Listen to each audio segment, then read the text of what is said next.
All right, welcome. This is the February 24th meeting of the Winchester Select Board. My name's Mariano Golubov. I serve as chair. Joining me today are Susan Verdicchio, Mike Betancourt, Amy Shapiro, Jackie Welch, and our town manager, Lisa Wong. Our next meetings are going to be on Monday, March 9th, 2020. That's 2 weeks from today. And then 2 weeks after on Monday, March 23rd. I'd also like to point out that early voting for the primary started today and will go on all of this week. So if you're not going to be here on Super Tuesday, or even if you're going to be here, you can go early vote. There's no need to fill out a justification or anything like that like it used to be. Anybody can go early vote this week, and I'd like to thank everybody in the town clerk's office and all of the volunteers who do so much work.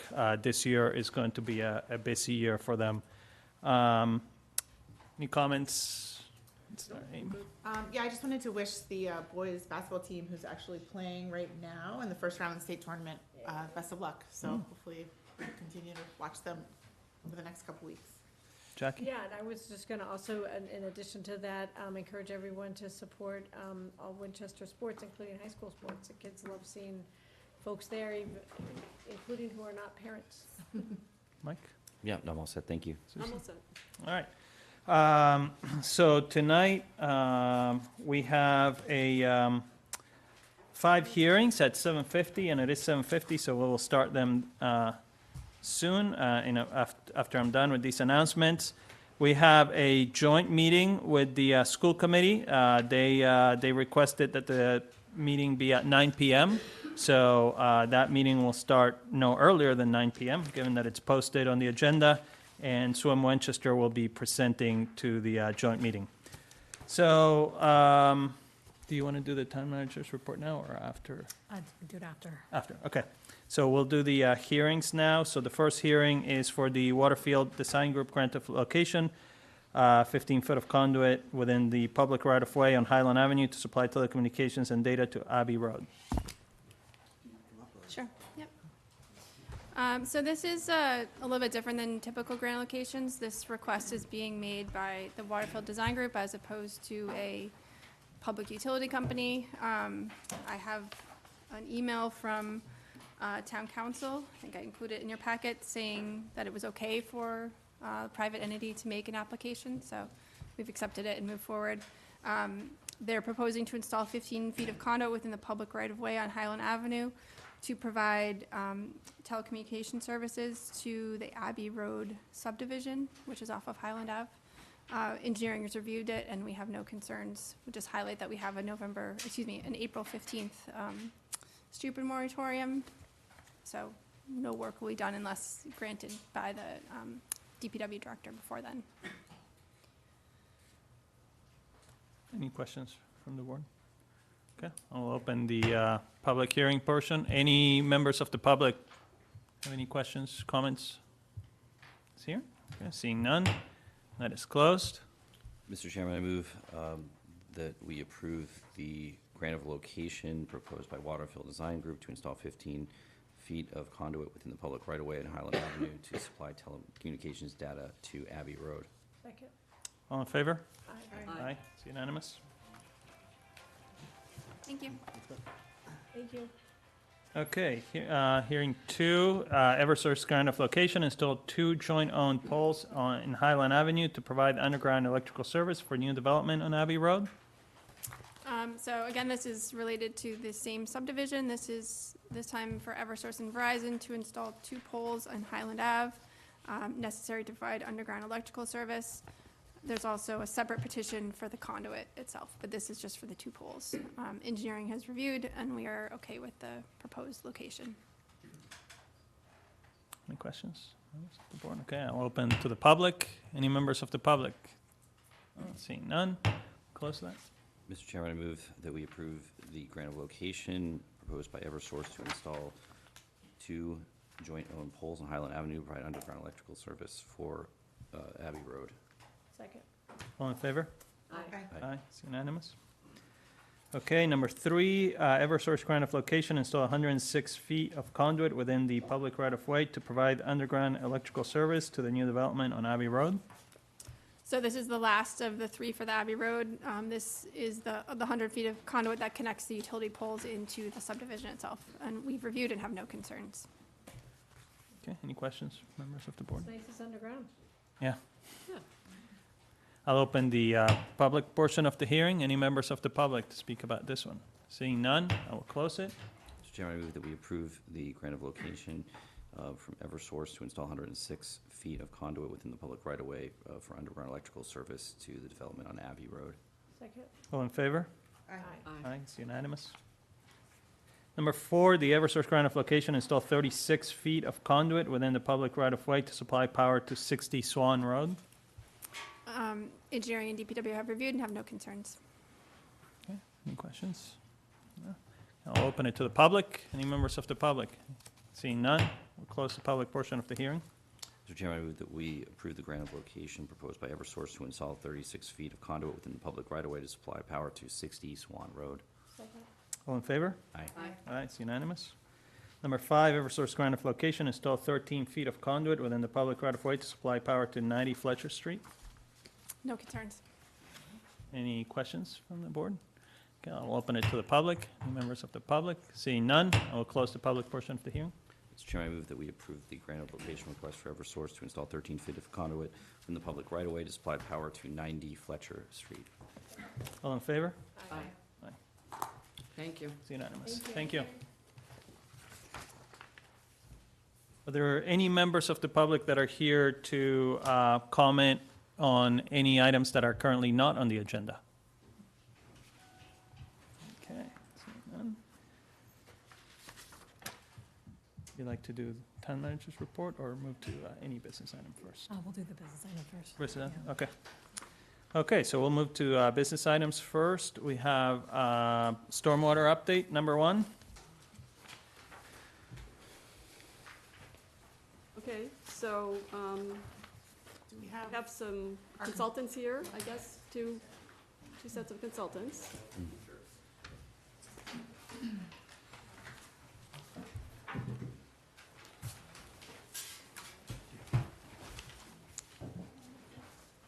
I already downloaded. So while they're setting up, I'll Yeah. give some background. It's, um, your This PowerPoint discussion has actually been underway for several years. This was also discussed at the last town meeting in terms of how do we look at addressing the stormwater issues that are mandated. No, Um, what you sent me. In particular, we wanted to look at the various options that we have to fulfill those requirements. So we have some consultants we've been working with that have been looking at sort of costing out those options. But I don't want that to dominate the discussion. I think offline, we're really talking about making significant improvements to the town to address stormwater issues. We'll see huge benefits in terms of ecosystems, in terms of pollution runoff. It's something that every community really has to address. And every time we look at things like impervious surface, or we look at any runoff from businesses, vehicles, homes, there's actually real impacts in the community in terms of how it affects our flora, our fauna, our trees, our parks, playgrounds, children's health, and goes on and on and on. So there's certainly a lot of robust conversation regarding the negative impacts of stormwater and how to control it. This is sort of a presentation that talks about the technical impacts of how we look at it, cost it out, and eventually pay for it. Right, so this is kind of an evolution of the discussion and proposal that we had at town meeting. And, Winchester, just a little bit of background, maintains water and sewer and separate stormwater systems. So that's 3 sets of pipes and conduits, bringing clean water into buildings, sewage away from buildings to a treatment plant, and then a separate set of pipes for the stormwater. The way we manage the stormwater impacts residents' quality of life, obviously, as Lisa mentioned. Handling the growing quantity of stormwater runoff is important to address flooding, and we are investing millions in flood control or flood mitigation projects. We want to protect that. protecting the quality of the stormwater runoff is critical to protect the water bodies in our town, Sawmill Brook, Aberjona River, Wedge Pond, Mystic Lake, and then flowing down to eventually Boston Harbor. And these waterways are critical natural resources in our town and in the Commonwealth. So these three systems are a $10 million annual operation, and they're financed through a water and sewer enterprise fund that the town established a number of years ago. So, as Lisa mentioned, our needs are outstripping our revenues that are coming from the water and sewer user fees. Water and sewer user fees are based on residents' water bills, the consumption of water based on what's measured with their water meters. And what we're considering is possibly joining the growing list of towns that have a separate stormwater fee that instead of covering it all through the water and sewer bill. We have climate change is a factor as well. So you really have to think in the long term and how do we really, with more rainfall, a growing town with more impervious surface area, and trying to meet the requirements of a more rigorous federal EPA permit. How do we afford to do this within the enterprise fund? So the two consultants we have are going to talk about just the water and sewer aspect, and then move into some options about possibly having a stormwater fee. So if you guys could introduce yourselves, I think Yes. that'd be great. Good evening, everyone. I'm Matt Abrahams from the Abrahams Group. And I'm David Elmer with Weston and Sampson Engineers. Thank you for having us. Yes, thank you for having us. So I'm going to be walking you through some slides I put together. The focus of these slides is mostly on the current state of the Water and Sewer Fund from a financial perspective. At least the first few slides are on that. And then, as was already mentioned, we start to look at some options for moving forward, talking specifically about rate action and also possibly some action related to a stormwater fee. So we have some slides on that as well. So here's a slide on recent trends in the Water and Sewer Fund. The first three bullet points at the top are recent actuals for recent fiscal years, FY19, FY17, 18, and 19. And you can see that FY17, there was a large surplus in FY17. That was aided by a really dry, the warmer months were very dry that year, so there was a lot of watering that took place, outdoor watering. And then FY18, FY19 were more wet years, and you can see that there were deficits in those years of about $400,000 in each of those years. We provided the recent retained earnings certification because whenever we do analyses like these, we definitely want to take a look at retained earnings, which is essentially reserves for an enterprise fund. And you can see that they've been healthy, over $1 million in each of the recent fiscal years, including the most recent certification there at the bottom, FY19's, which is just over $1 million, which works out to be a little less than 10% of the overall budget, I believe. And the bottom bullet talks about what's currently available. It's actually less than that amount because some retained earnings has been appropriated since the certification. So now the current available balance is down to about $750,000, or 6.7% of the total expenditures. FY20 in review. FY20 is not done yet, but as part of our analysis, we projected what we think will be the endpoint for FY20. And it's important to know in this analysis that we're assuming that FY20 will, on the expenditure side, the expenditures will be to budget, meaning whatever was budgeted will be expended. So FY20, there's definitely been an impact from being really wet, warmer months, and this is more so than the years that preceded it. We're seeing this a lot with other communities. It definitely has had a major impact on water usage for sure. And despite a 3.5% rate increase just prior to FY20, for FY20, we're still projecting a deficit of about over $400,000 in FY20. And with that deficit, retained earnings presumably would cover that deficit, and that brings the balance that was shown on the prior slide down to about $320,000, which is 2.9% of the total expenditures. And FY20 was the second year of the town's spending increase related to the MS4 permit, and that has been funded out of water and sewer retained earnings. FY21 baseline. So now we're looking forward to the next fiscal year. And with this, with our baseline, what we do is we basically get comfortable with all revenues and all expenditures, but we assume no changes on the revenue side. So that's why if you look at the graph, you see that the blue line's going downward because the expenditures are increasing and revenues are not. So baseline, what were some of the goals here? Let's project expenditures based on the budget. The most recent budget available to us was FY21, so we started with that one. It includes $205,000 for MS4 permit compliance, which again would be funded out of retained earnings.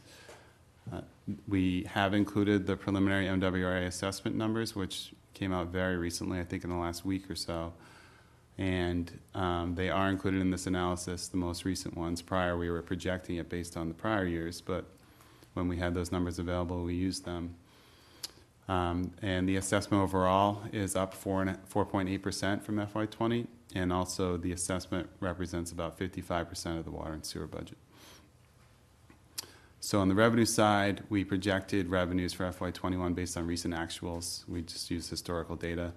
And we use averages for recent years. The user charges estimate is conservative for that reason because, as was already mentioned, the recent trend has been very wet years, and presumably that will start changing at some point. So for now, those are conservative. And again, as already mentioned, no rate changes included in this. And with all of that, we are projecting over $1 million deficit in FY21. And again, it does not include any revenue changes. So the baseline, no revenue changes again. In addition to FY21, we also projected out multiple years. So we were looking at a 5-year window, FY21 through FY25. And each of the subsequent fiscal years also has large deficits, again, without action. And retained earnings are not sufficient enough to cover the projected 21 deficit. As was already mentioned, we're about $300,000 there currently available if the projected FY20 deficit happens, and we're currently looking at a $1.3 million deficit in FY21. So the graph was provided because we're going to show it again on a few other slides momentarily, but it's really just a retained earnings projections on a percentage basis. The orange line represents a target, and the blue line represents what our projections are saying they would be. So ideally, the blue line is equal to the orange line, but not in the baseline scenario. So this is if we do nothing and we just continue to head downwards. Correct. It's also based on a lot of assumptions, but yes. That is what this is meant to represent. Okay, so what are some of the objectives as we start looking forward? Potential action. With the options that we are to present, these are some of the things we were considering. Target at least $300,000 in retained earnings the next few fiscal years. Retained earnings generally are planned for certain things in the water and with water and sewer. Equipment being one thing, MS4 permit compliance being another thing. So we definitely want to make sure there's some available for those things. In general, target a healthy retained earnings balance by the end of the 5-year look, which is FY25. We've been using a target of 10%, which has generally been what it's been recently, retained earnings. But that does represent a healthy balance for this water and sewer enterprise fund. So that is what we've been targeting in our analysis. We want to make sure that we're analyzing what the impact on certain users would be on their bills. Because instead of just focusing on a percentage, we'd like to include dollar impact as well.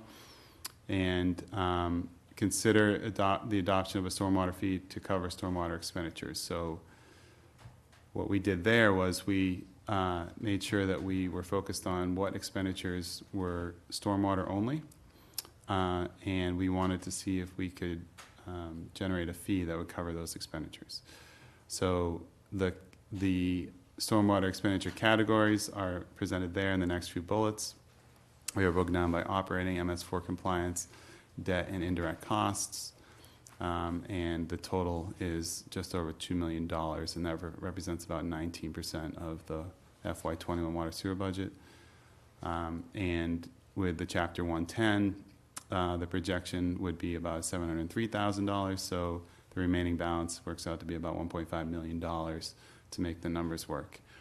And also a comment about how, because there is a low income discount of 20% currently for water sewer, maybe it should be considered for stormwater as well if there were to be a fee adopted. All right, option one.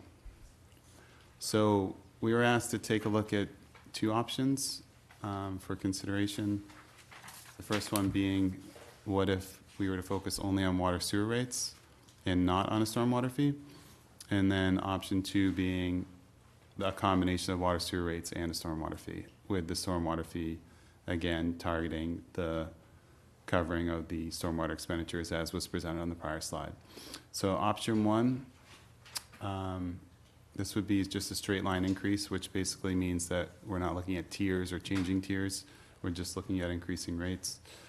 And we presented a 5-year look, as we've been looking at all along. And based on the objectives that were shared on a prior slide, these are the percentages that we're currently looking at for the upcoming 5 fiscal years. And you can see the impact on a similar graph on the bottom right, how eventually this plan projects to get retained earnings back up to the 10% target. And then also, as was mentioned already, we're providing user impact on the bottom there. This is a per bill, and bills are quarterly, so it's per quarterly bill increases.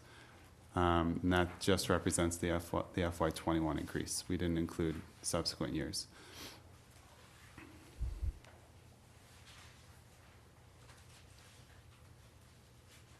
Okay, move on. All right, option two, same setup to the slide, but different numbers.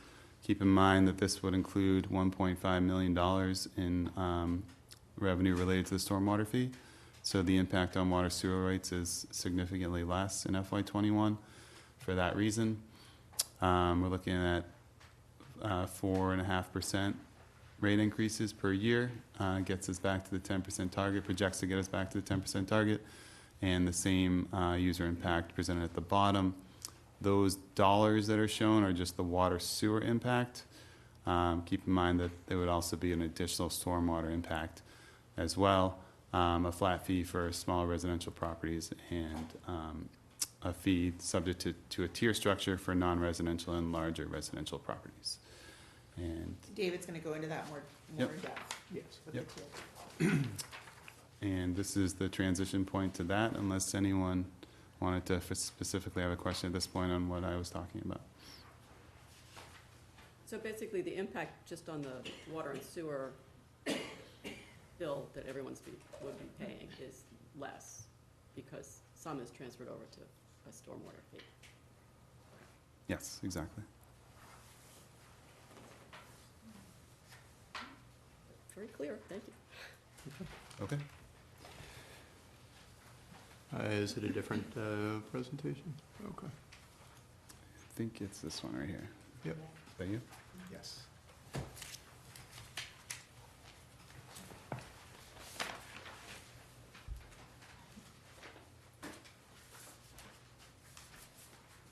Okay, thank you very much again for having us. I'm going to dive a little bit deeper into the stormwater fee.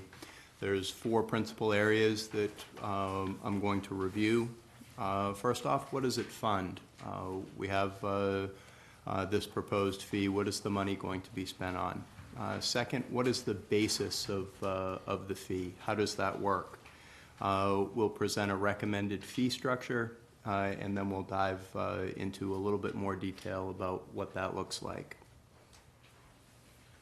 So the proposed stormwater fee will fund a number of items.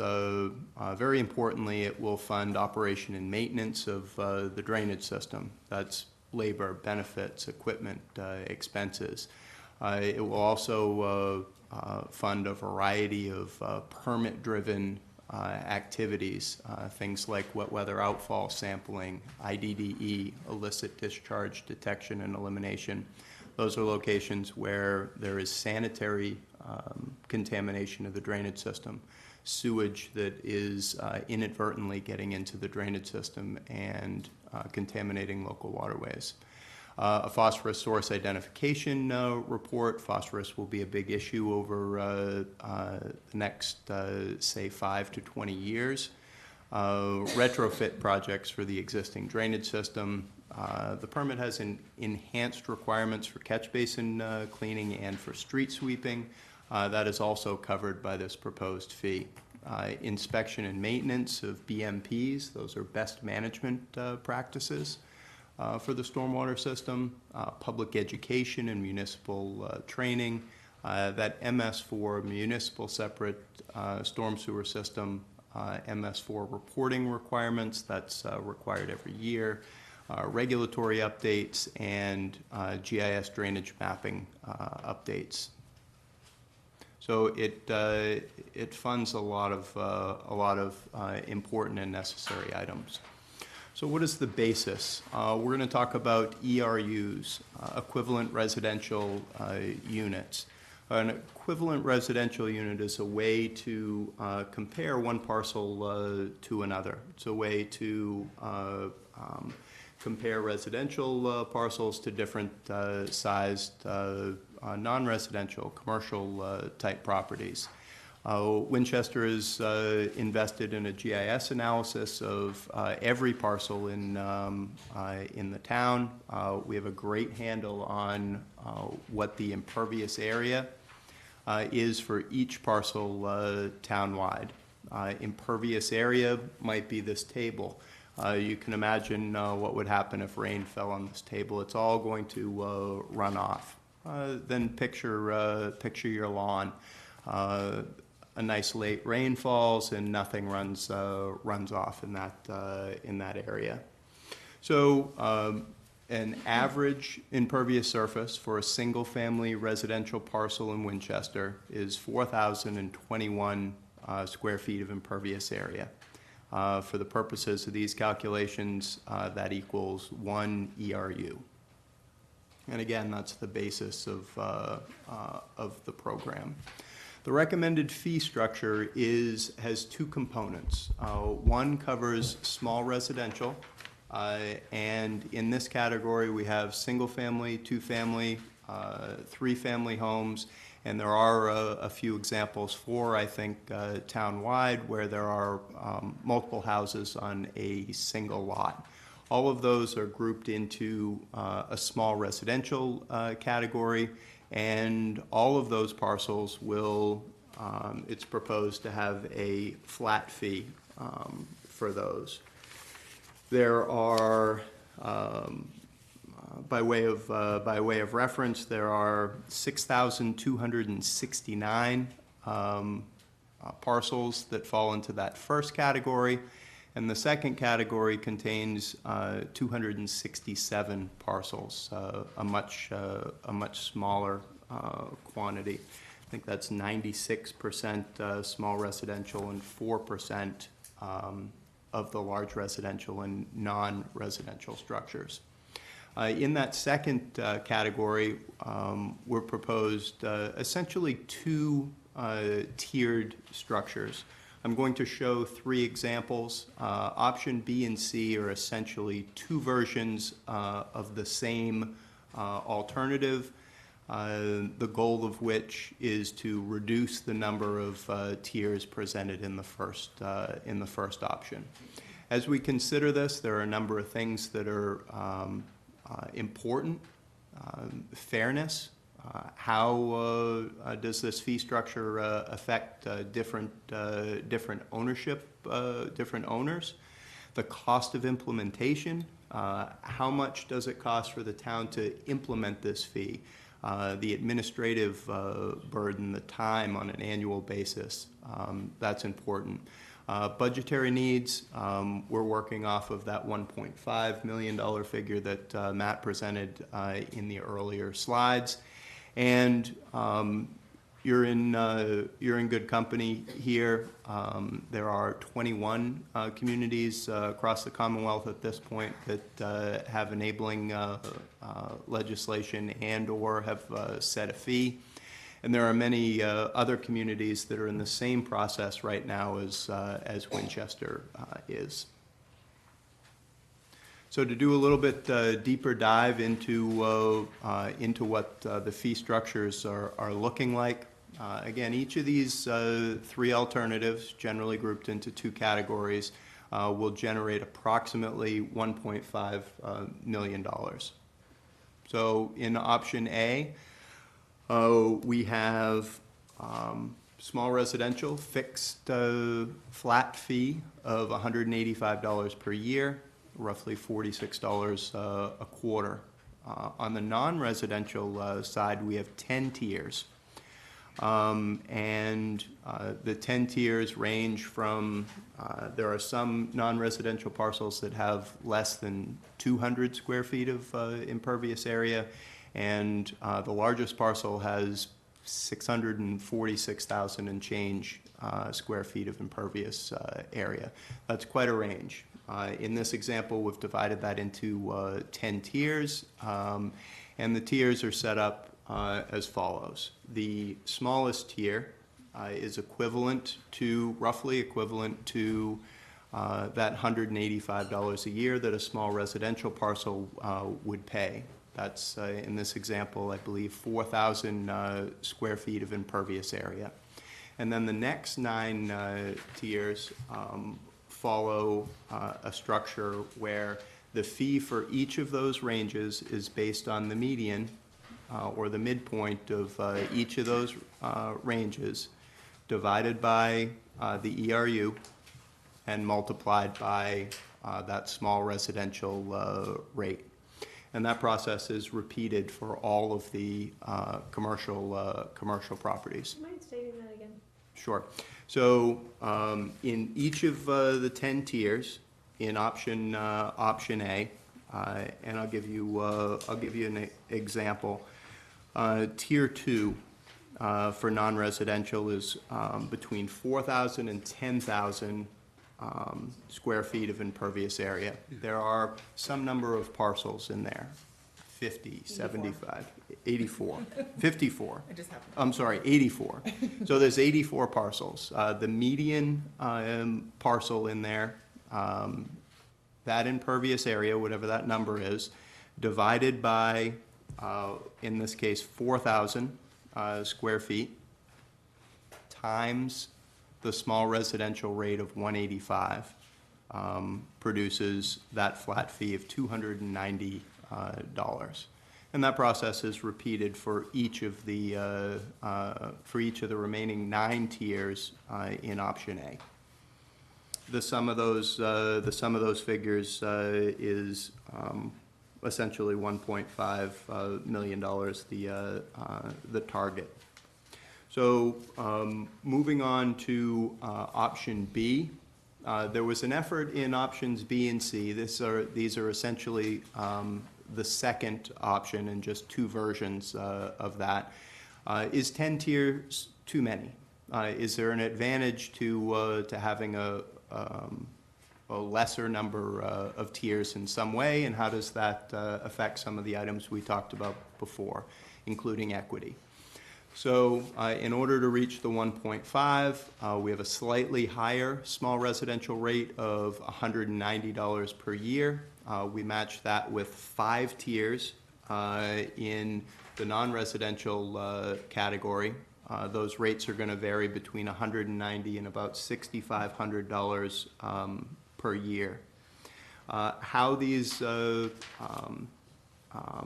these tiers were selected is, first we look for natural breaks in the data set, And then we assigned outliers defined as those in excess of the 90th percentile. We assign those to the fifth tier, the fifth and highest tier. In this case, I went over the numbers, 190 and 190 to 6520 for the non-residential. Again, this produces the 1.5 million in annual revenue. Option C takes a slightly different approach and ends up with 8 tiers. The structure there is the 2 highest tiers in option B. Tier 4 was increased from 1 to 2. Tier 5 was increased from 1 to 3. The attempt here is to get a little bit more equity among those parcels with the highest impervious area. The rates here are on the slide, 190 again for small residential, and rates varying from 190 to about 30,000 for the non-residential and large residential category, again summing to approximately 1.5 million. There are different pros and cons to each of these. In general, our opinion is that option A with 10 years should be considered a little more closely, specifically from an equity standpoint. There probably isn't an awful lot of reduced cost and reduced administrative burden associated with the difference between 5 or 8 tiers and 10 tiers, especially since we're dealing with approximately 267 parcels. So 3 additional items. Billing. How will this fee be billed? There'll be an additional line item on the water and sewer bill, a convenient way to bill it. Properties without a water and sewer bill will have to receive a separate bill. Abatements. At this point, we envision a couple of different mechanisms here. First, a potential adjustment to the bill if the impervious area is wrong for some reason, or not current would be a better way to say it. Let's say there were some changes on that parcel that affected the amount of impervious area. An abatement process is envisioned to make sure that that can be fair going forward. And to be consistent with the water and sewer billing, a low-income discount would propose pairing that with the same criteria that that's used for water and sewer. The third item here is credits.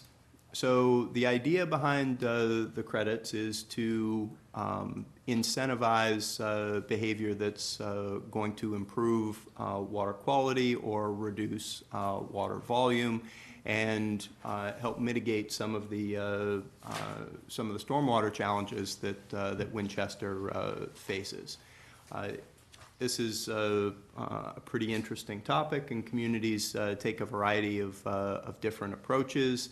Again, we want to incentivize implementing BMPs on properties. We want those BMPs to be properly maintained. Research shows that even the best BMP is drastically less effective if it's not properly maintained. Operation and maintenance of those BMPs is hugely important. And then there'll need to be some sort of application process. Maybe there's inspection. There could be many elements to a credit program. Based on our research and some of the work that we've done for communities in Massachusetts, typical fee reductions range from 0 to 50%. The overarching theory here is that even if you own a piece of land that's entirely undeveloped, You use town-owned owned streets and infrastructure to access that parcel, and there are needs that arise as a result of having paved and well-maintained streets and other municipally owned impervious area surfaces.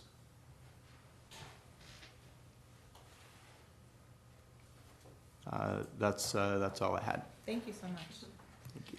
So this was like a true team effort, so thank you both for being here and for all the work you put into this, and Beth and Jay and Lisa and Mark Toogood and Susan and I have been talking a lot about stormwater recently, but we obviously are in a precarious position right now with the retained earnings, and we don't have a lot of time to waste, but we did have it was great insight coming out of town meeting in the fall, to hear how town meeting members, approach this and the questions that they asked. And so Susan and I and the whole team really looked at, different ways to structure this and we need to make a quick decision, but we wanted to make sure that we were thoughtful about it, and considered everything. So there's pros and cons to both, structures. I think, with town meeting, I feel it's really important to have their insight and their feedback. And so I'm very thankful that we had that opportunity, even though,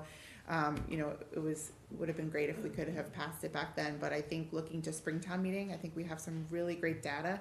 I think we have things like the impact per person, per residence that we didn't have back then, to be able to share with town meeting. So I'm, again, very thankful for all the work that everyone's put into this. I think, again, there's pros and cons to both. And I think that there's a lot of questions that we still will have to answer, even once we determine which way we want to go.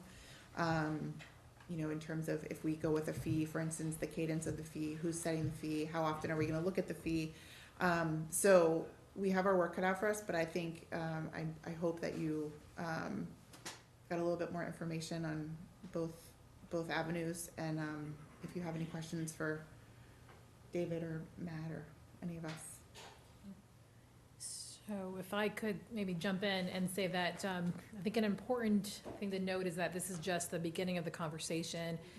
We've been talking about, once we talk with the board about what the findings were from the consultants, that we would actually arrange to have several community meetings in neighborhoods and precincts.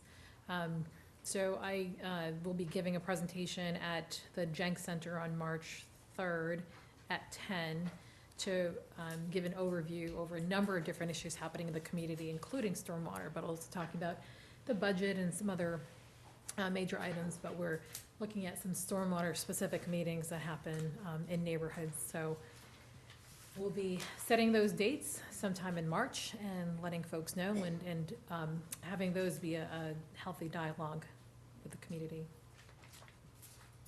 And that includes non-town meeting members. So I know that Yes. last time we gave presentation at town meeting, these are open meetings. Is this for the board or the audience, or? This is for the board. The board. Can I ask a- Yeah, please. Thank you guys so much for all your hard work, and thank you, Susan and Amy, because this is definitely a concept that's been discussed by several boards in town, not just the select board, given different kind of hats that some of those boards are looking at, including the planning board. So, and now, as of like a few years ago, now that's a criteria on any kind of a review. It includes impervious surface and pervious surface, as many of you are already aware. And obviously, because of the MS4 requirements of the town, it's important for the town to kind of, as Amy was saying, go one way or the other. But I was just kind of curious, when you say one way or the other, is that sort of like either to increase this sewer water fee or to have a separate fee? So just to be clear on that. And so it seems like some of the feedback we got from the town meeting presentation in the fall, which I thought was an excellent presentation, but obviously now there's even more information to provide, includes even just terminology. So I'll be super quick, but because I just have two things here. One of them is terminology. So it seems like the presentation made very clear that when there's kind of more wet weather, then the rates that we get for water and sewer go down. I'm obviously giving capsule summary. And then I'm assuming that stormwater, because it relates to stormwater, that if there's more stormwater, that those rates would go up, like maybe the compliance with MS4 permit. I'm not sure if that's true or not, but so it seems like wet weather kind of equals, kind of more money needed. And then dry weather, as you pointed out, I think you did, that with, sewer and water fees, we get more. One of you guys pointed that out. But I'm assuming with stormwater, what we consider, what you guys have categorized as stormwater kind of expenses, MS4 compliance, et cetera, it's not necessarily less, because there's still street cleaning, there's still a lot of things that are components of complying, because we can't really anticipate what the weather's gonna be or not gonna be, and we have to plan for street cleaning, et cetera. So, so I don't know if like different towns use different terminology, I guess that's what I'm kind of getting to, and that if, you know, obviously we're trying to sort of be completely transparent with everything and make sure that the town is well aware of like why, this is being discussed right now, and so I just wonder, do you ever see, you know, a different term used than stormwater? Because I think just that term is kind of confusing, like, you know, runoff, or if you use drainage a couple times, because I mean, there's other terms that maybe would add to kind of an understanding, or maybe use a lot of synonymous, and also sort of goes to, maybe it's better not to cause any confusion and just increase water and sewer rates.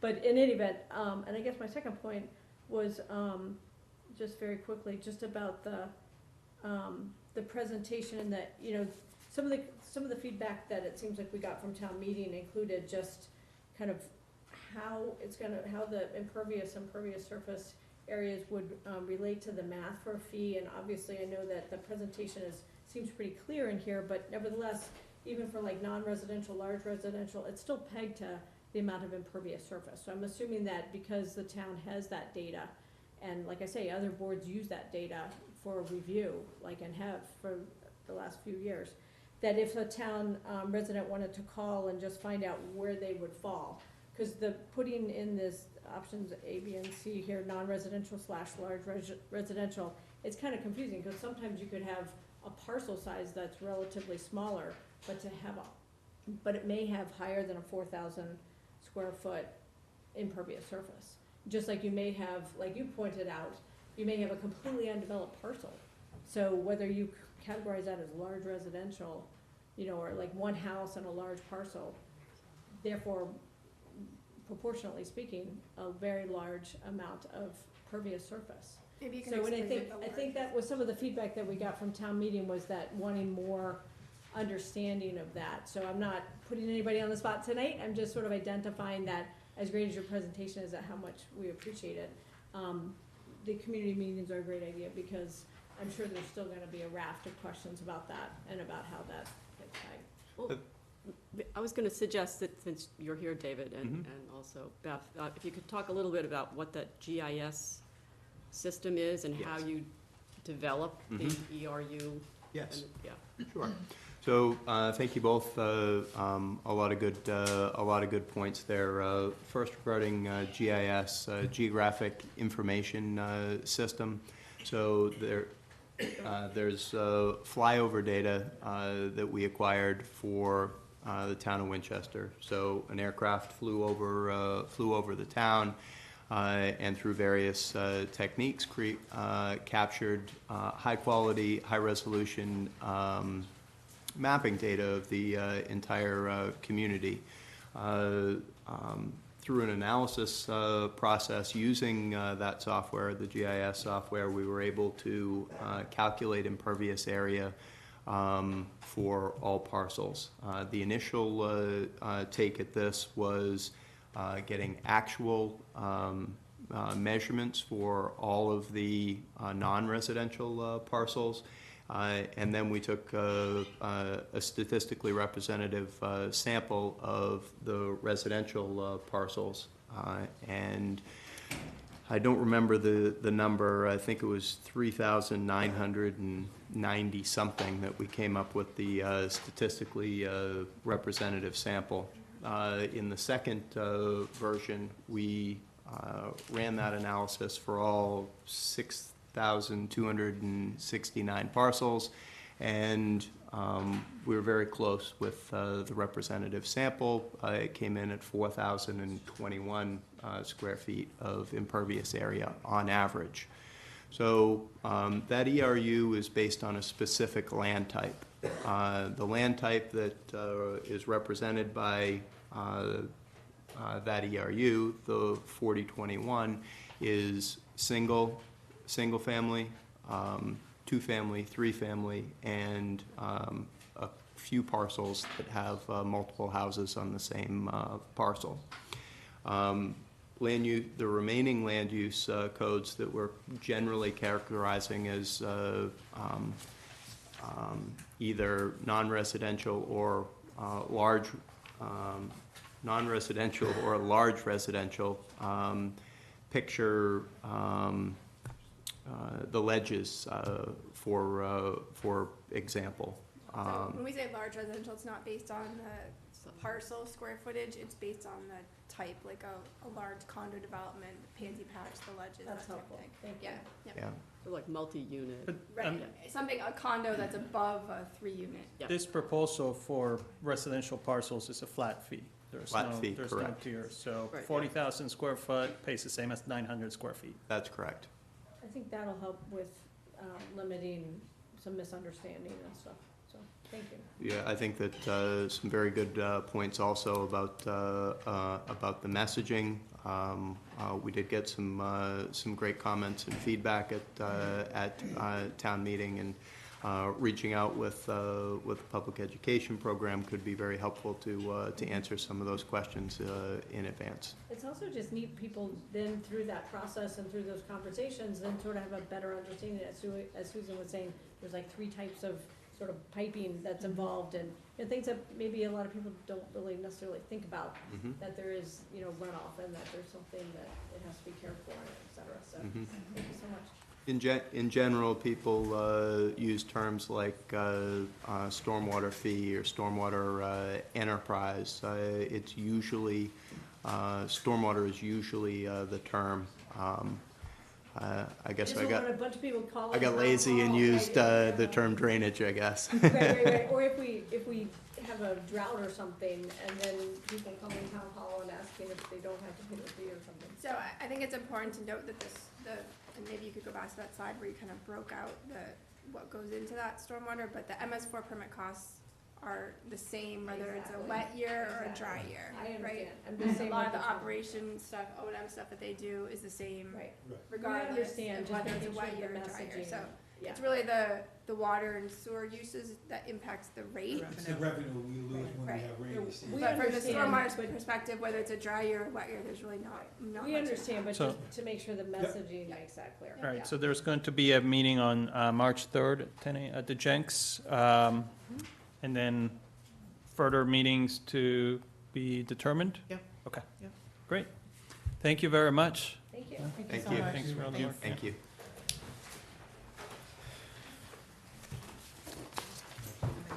Thank you.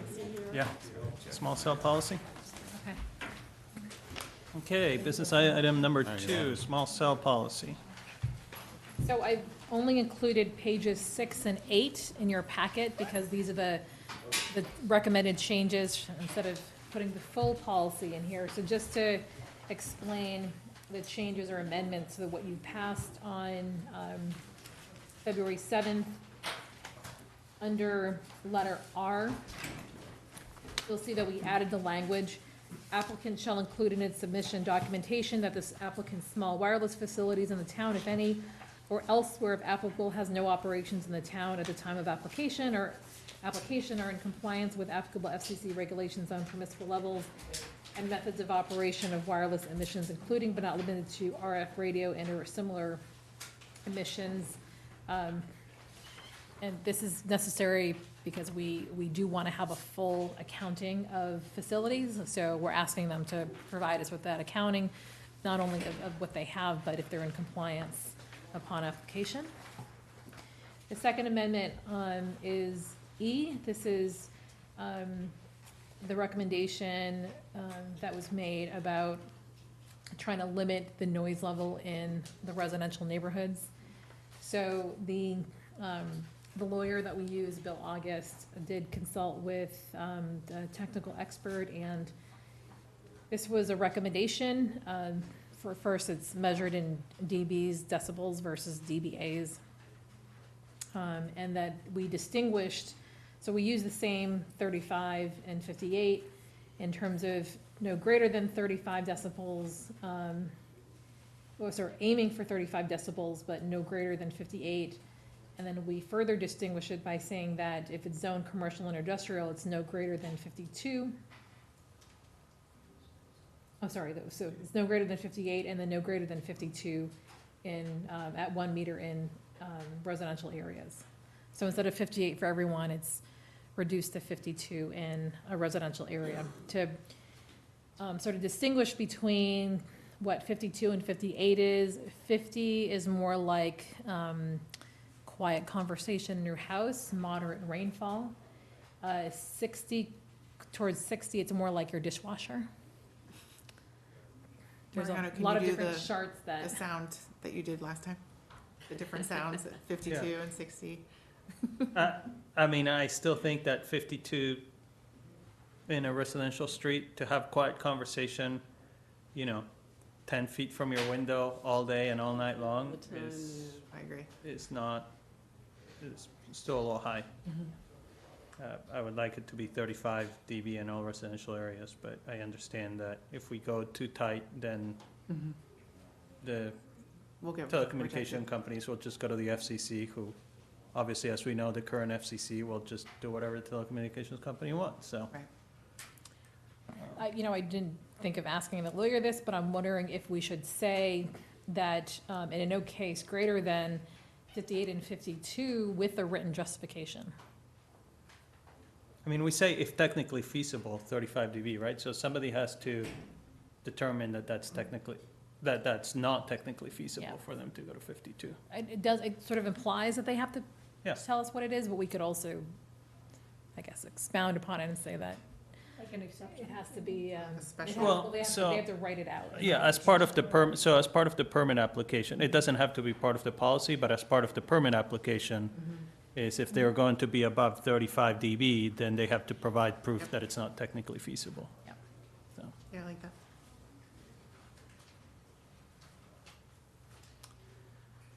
okay, is everybody, It's better. Yeah. Okay, This is so what's on the table is a motion to amend the policy to include the language highlighted in blue, but on section E, adding at the end, upon written justification. So moved. Second? all in favor? Aye. Aye. That's 4.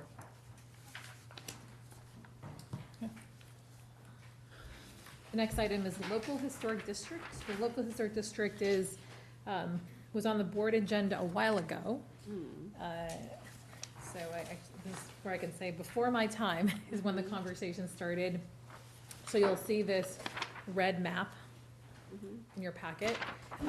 So this has been amended. This is the latest version that includes both town-owned property and private residential areas. There's a sort of a wish on behalf of the study committee to get some further direction from the board as to whether this is something that we want to continue to pursue, whether we want to consider more public meetings or public input. As you know, the original area just included town buildings. The Historic Commission came back at the state level and said it really needs to include a mix of private property owners, so it would include public and private property owners. So we had a study committee that looked at this area that they're recommending.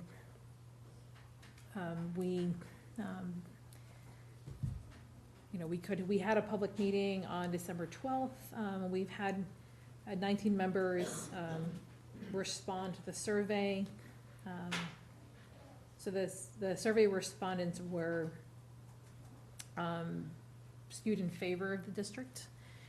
There are some concerns on the town side about including some of our schools, given that we're running out of space, and that this would perhaps add time and/or money to any expansion or renovation projects we want to do at the school level. So that's a quick summary of where we're at right now. One of the main reasons for pushing this historic district from a financial standpoint is that it does, by having a local historic district, it does make the town more eligible for grant considerations.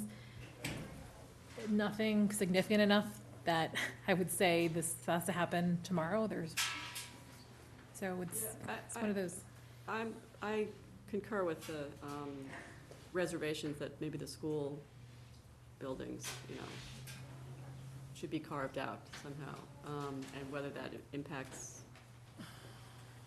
having this district, pass muster with the state, I don't know. But it would add, a considerable number of hurdles for a school to renovate or expand. And it could kind of, if you wanted to get MSBA funding, I don't know how that would work in relation to that. So, I don't know, I'm not wild about including the schools. Is it just Lincoln on here? Or does it just be Lincoln? So, And McCall? If- Lincoln and Well, it so looks if like we McCall's not don't in want the to include our own buildings because of the burden that it would put on renovations Yeah. of the public buildings, then I have a problem putting those limitations on private property I owners. understand. I'm just If talking we're about not willing to I'm take just talking about schools. the not- restrictions on our schools, right? So I think that if we're that concerned, I mean, there's parcels here that are,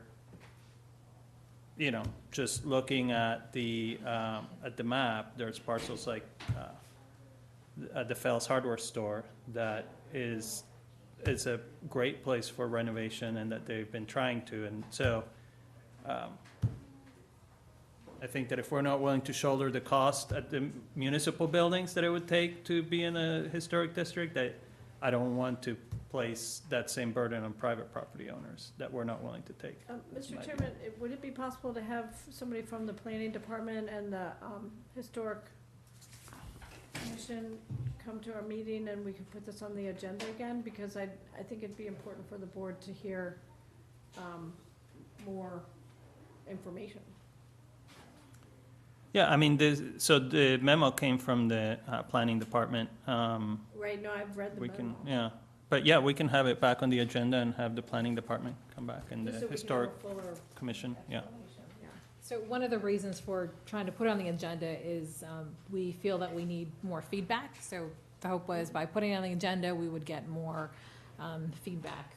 We put it on the agenda, we haven't gotten significantly more feedback. So I'd be happy to figure out how we can promote it again, Yeah, put it back on somebody the actually agenda, come have and- presentation. Yeah, and it'd be great to have somebody from the planning board that's local permit granting authority in this proposed district, as well as somebody from historic.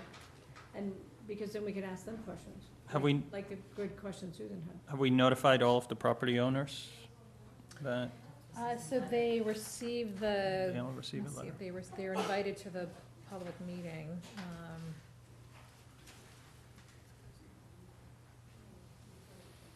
Yep, so the information was sent back in 2018, and there was a public meeting in 2019.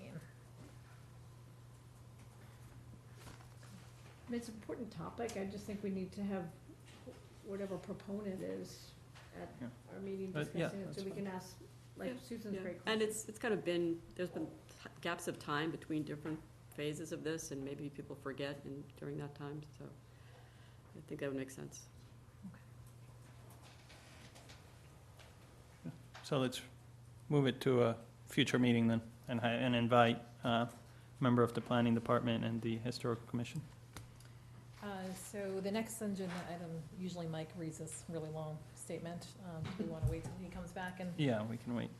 skip over to the spin. So our Yep. spin contract has a clause in it that I highlighted in yellow in your packets that says that the initial term is for 6 months, so that would expire on March 9th. It automatically renews for another 6 months unless we do something. So I wanted to just bring that to your attention. If you want us to continue for another 6 months, then there's What do no you action recommend? needed. So we're actually talking with Spin about a couple of things. So one is whether they can be part of helping us with mitigation. So I've asked whether there's a possibility for them to reduce any part of their fee for those that terminate their trip at a station. So I think it's important to continue to have that conversation with them. That being said, that probably won't happen during the next 6 months, because the next 6 months would expire in early September, and that's likely the time that the MBTA project will start. But again, if we get people interested in it over the next 6 months, then it could be a very viable alternative to, or for mitigation. The second thing is, they're actually actively looking for grants and private funding. So they're looking at doing some really creative projects. They want us to be part of it. So I think if we basically take no action and Mhm. continue, then I can bring forward some interesting ideas. Sense of the board Yeah. to not take action? Okay, so we'll continue. That being said, even When- during the term, you Yeah. still have the ability to cancel the agreement with notice at any time. When do they expect to come back? And whenever we want them to, so. And are they planning on launching with charging stations this time, or? That's the conversation we're Okay. having them write down. All right. So I think in one of the prior meetings, I included some specifications for a docking station. And I requested that they look at Wedgemere because of the mitigation needed. But that was early on in conversations with the MBTA. I have a lot more information now. I need to circle back with them. Okay. So, WinCam. Is it quick? So WinCam approached us with a offer by a private firm called Ashbaugh and Sculpo. They're certified public accountants. So they have signed a number of different communities, I think Boston being the most recent, to do some auditing of Comcast's, what are they calling them, gap adjustments. So basically looking at the agreements to make sure that we're being charged, or the franchise fee is the right amount. So the considerations are, we're in the middle of negotiations with Comcast. So I reached out to Bill Solomon, who's been working with the Cable Advisory Committee, and asked for his recommendation. And he basically said that this would be a no-brainer if we weren't in negotiations, because it would have a positive impact. And that because we are in negotiations, that's just an additional consideration for the board, and it would be up to us. So not as much of a no-brainer, but it's still a good thing that this accounting firm is doing, and it's, whether we sign up or not, we would ultimately benefit from the work that they're doing. The question is, do you want to officially sign up? So my recommendation is, since WinCam's board has already supported this, and they've already approved spending the funds to do this, so there would be no cost to the community at this point in time, and they would be the primary beneficiaries of any negotiations with Comcast, so hopefully they've made that consideration, that we support WinCam. They have a board meeting on Wednesday evening, so I would say if we just sort of show our support and sign up, then they can also make the final determination if they want to move forward or not, since they're the ones paying for it. Yeah, and also, represent this board on that committee, and those negotiations are ongoing, including with Verizon, and this definitely seems like kind of like a separate issue, and for the reasons you just stated, in addition, that if this is the amount that should have been directed to WinCam, then that should just be pursued. I mean, It seems like good information to know, if yeah. regardless of where we are with the negotiations, it's good for WinCam to know. So we need a quick vote of the board for your will to join this So I'll, Authorizing WinCam to pursue, is that what the motion is? yes. Mr. Chairman, we move to authorize WinCam to pursue the working with ESPA and Sculpo. To work with endeavoring to try to make sure that they'll obtain all the franchise and related fees that they're entitled to. Second. All in favor? Aye. Aye. It's 4. Okay, we have 2 minutes. Is the Ambrose PTO I saw. here? I saw them, yep.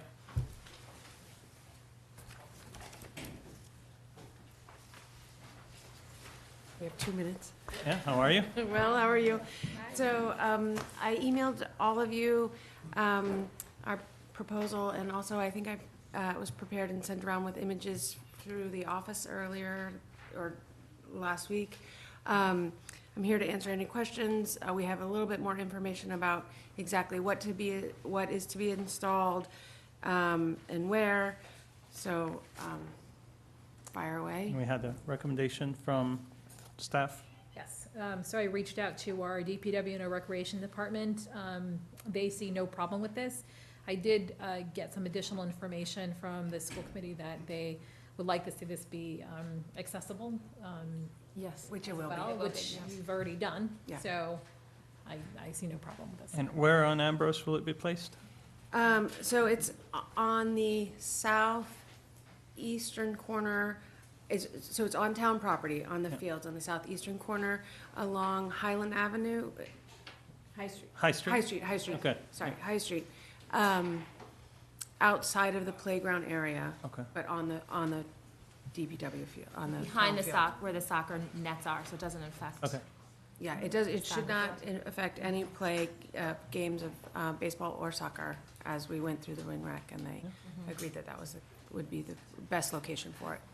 Okay. Mr. Chairman, I just wanted to applaud the Ambrose PTO and all of your hard work and all the folks who work with you for representing the school's interests. And of course, we're so strengthened as a community for all those respective organizations and all the schools, but since you guys are here tonight. And also for your creativity in coming up with something that the kids are gonna love to do, but the whole point is safety, I'm assuming. And very creative, and you guys are really on top of kind of new ideas and concepts that'll add recreation in a safe way. So on behalf of the board, Mr. Chairman, if you don't mind my saying, I just wanted to thank you so much for being here and for your hard efforts, because I'm sure just being in your positions is difficult enough, but then to come up with something else, another recreation activity that involves so much work is very impressive. So thank you so much. Appreciate that very Did much. the school committee vote this? No, No. Okay, so you will They're vote, next. so, okay, great. we needed to get the approval here before we went to. All right, so I will take a motion to approve the installation of the Gaga Ball by the Ambrose PTO as presented. Mr. Chairman, I move for the board to approve the proposal for the Gaga Pit recreational project that's been described and at Ambrose School. Second. All in favor? Aye. Aye. Thank you very much. Thank you. Chairs. So we will take a 5-minute recess while we bring the school committee.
welcome back.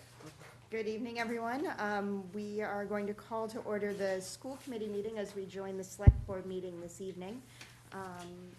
It is about 9 o'clock, 9:05 on Monday night, and we are here this evening to hear a presentation by Swim Winchester.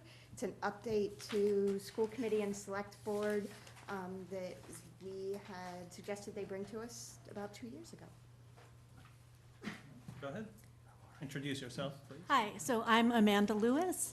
I am the president of Swim Winchester. My address, do you need that too? No, Oh. we're good. Yes, I'm David Bentley, and I'm a member of the Board of Directors of Swim Winchester. I'm a 1985 graduate of Winchester High School, member of the boys' swim team. Like many folks, I moved away and then came back to Winchester, became a homeowner about 15 years ago.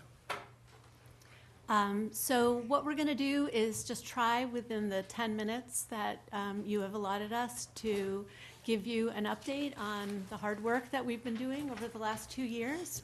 I will just say right at the start that I'm very, very proud of the work that we've done over the last 2 years. I think we've made very good progress, and I think we have quite a bit to show for it. One of the aspects of the presentation that I prepared before knowing that we had 10 minutes included a video. Not going to get to show that tonight, but I would encourage anyone who is watching to please go to our website. It's a really fun video. It's part of what we're proud of that we put together in the last 2 years, and I'm sure some people will recognize some of the stars of the show. With that said, David and I are just going to go through this deck and try to cover what the last 2 years have been about. So first of all, just to review, whoops, it's my job to move this forward here. Do I hit this arrow? The left, sorry, the right arrow key. That should go forward. Oh, okay, great, thank you. Okay. So a quick review of who we are. We are a nonprofit group. We are not a commercial group. We are not in this for the money. We are in this because we want to do something good for our community. We are 501c3, and you can read more about us on our website, but I'm going fast here. Just right arrow Did I do it right? Just do the right arrow. Ah, sorry. No, you did it right, but. on the you keyboard. use the right arrow on the keyboard Okay, faster. why don't I do that? Okay. What we are working toward. So our mission is to bring the town something that everybody is scratching their heads we don't have already, and that is a community pool. We are not doing this just for the swim teams. It's one thing that I'd really like to emphasize, especially for people who are new to who might be watching what Swim Winchester is all about. The swim teams matter, and we care about them a lot. But this is really a community project, and we are doing this for little kids in town. We're doing it for seniors in town. We're doing it for families. As much as this is a pool, in many ways, it's also going to be a community center. Okay, so when you last saw us, we had completed our feasibility study. That was done by a top aquatic consulting firm. I should say that our way of going forward with everything that we do is to do it carefully, to do it with professional guidance. We are just volunteers, we're just parents, and we have all sorts of jobs, but we are not often experts in geotechnical work and some of the things required here. So it is worth pointing out that we are relying on experts with every step that we take. We did a site alternative study, we did geotechnical work that we told you about a long time ago to prove that the soil was not a risk. We had some money, we had consulted with a professional fundraiser, we had done some initial fundraising, and thank you all very, very much for giving us conditional approval back then. So now we're going to get into what we have done since.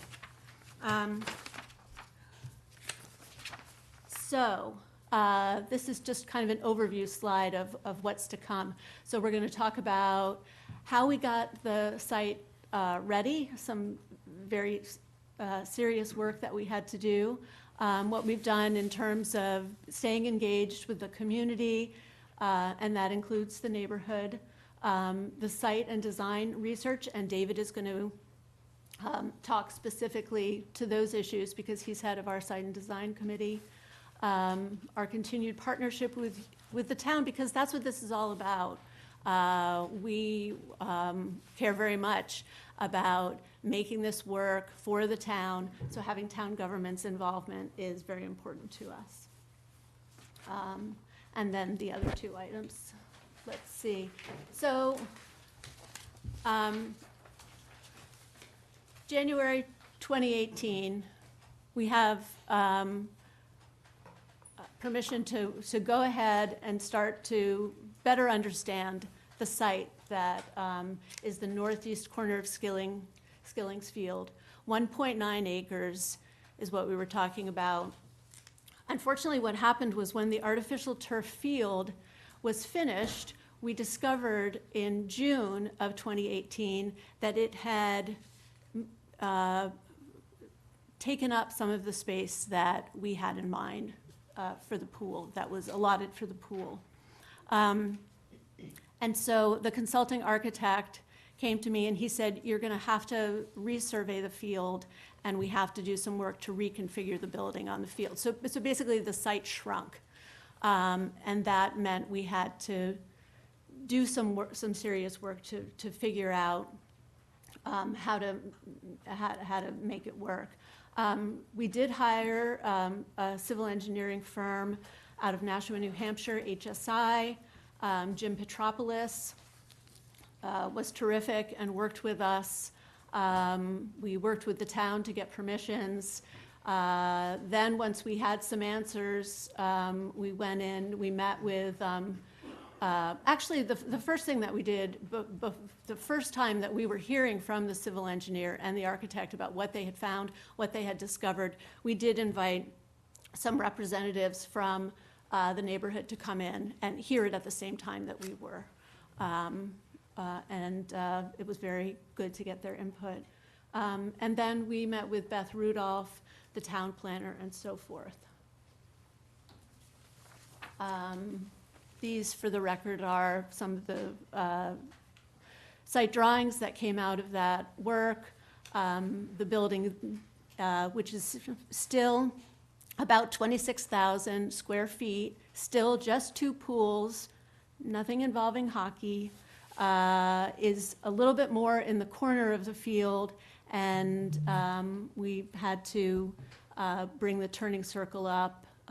Again, we're a little more shoved into that corner, but a very workable plan. One of the things that came out of our discussion, we've always known this is an imperfect site.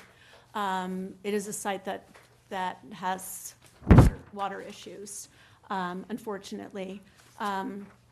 We heard in our meeting with the neighbors a lot of concern about flooding of their properties. We're concerned about that too. We don't want their properties to flood. And so we decided to take the extra step of hiring some river hydrology experts. We wanted to get their input, and the way that what we said to them is, if there is a problem with this field, tell us now. Because we don't want to proceed with this work if it's really going to jeopardize the project and jeopardize the neighborhood. So they coordinated that work with the town. They got the huge 800-page document that exists in town records. They went over that. The good news was that they said the site is buildable and there are very real steps we can take to deal with the water. Our wish is to do more than we have to do on the site. to satisfy the neighbors, and to make sure that we're, not causing any harm. I've already stepped on your toes here, David, so. I wasn't quite sure where you wanted me to, where you wanted to. Since my throat is getting dry, why Okay. don't I let you take over Certainly, for a little yeah. while? It's very important to us to be a very, visible, active, transparent, and engaged member of the community. So we have held quite a bit of outreach and quite a bit of community engagement over the past 2 years. We held a very significant fundraiser at the Sanborn House called Paint the Town Aqua. We held an adult swim fundraiser at TWK, did 2 swim-a-thons, 2018, 2019, exhibited at many, many farmers markets, exhibited at the annual town day, continued contact with quite a few community groups, expanded the board, updated our website, we have a really nice video that you all can look at, posted articles in newspapers. We have a substantial supporter database. I think we have about 1,500 people that we can email. And we've grown our social media following just to be more, once again, more visible and engaged, understand what people want, and more importantly, understand their concerns as well. It's certainly important to us to engage in neighborhood outreach. Winchester is certainly a very landlocked and land-constrained town. This particular site does abut a neighborhood, and we have done a number of things to attempt to engage with the neighbors. Swim Winchester president met with the Friends and Neighbors of Skillings Field to give an update on the pool project next steps.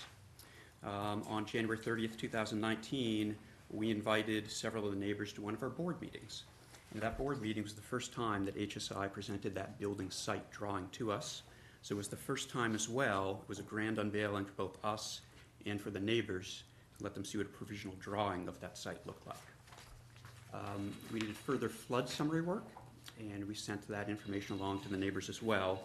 Once again, full transparency so that we shared our due diligence with them to let them know that there are no hidden agendas or hidden information. As part of our due diligence, there are significant concerns about how you maintain and operate a pool facility. Pool facilities, you have high CapEx, you have high OpEx. You need to do it correctly. So we visited quite a few facilities. I'm going to work from the bottom up of this slide. Beatty Center in Concord, Wayland Community Pool in Wayland, the Wellesley Sports Center in Wellesley, most recently Lifetime Athletic in Burlington. And at least 3 out of these 4, they shared significant elements of their business plan, their economics, their operating P&L, their design, their programming. There are mistakes made by all of these pools. And I think it's very important for us to understand both what worked well for them and what didn't work well for them, so that when we design and build our facility, it is, shall we say, operationally clean, that the facility supports the programming, and that it is something that is a self-supporting facility, and once again meets the needs of the entire community, everyone from the youth, the swim team, senior citizens. Okay, I'm going to jump back in here again. I'm just going to be very quick on this slide because we're running out of time, but just to say that the partnership with the town is paramount, that is essential to the project. We've done outreach, we've met with many of you, and we want to continue to do so. I'm very happy to announce tonight, have actually crossed the threshold of 250,000, which was the mark that we set for ourselves for fundraising, so we are thrilled about that. We have a lot of support in town, tremendous support from some of these organizations, including the Chinese American Network of Winchester, which has done countless things for us and made us a #1 priority, which has been wonderful to see. The thing that's exciting about fundraising, too, is to see people give a small amount, a small amount, a small amount, and then bigger and bigger and bigger amounts. That's the way fundraising works. It is a pyramid. It is not a little dribble. That is a consistent amount. And we have not even begun our capital campaign. It's important to note. We had a lot to do on the site. We had a lot to do with outreach. We need the more advanced concept drawings to be able to seek input from residents and to move forward in an organized way before the capital campaign. So we're still talking 5 to 8 years before this pool opens. It's going to be very dependent on some things like, can we raise all the money? Can we get all the town approvals? So what we are asking you here for tonight is the permission to do so, to take these next steps. There are some very important things we need to do. We need to update our feasibility study. We want to go into this with eyes wide open, with a clear understanding of what the financial scene is for 2020 and beyond.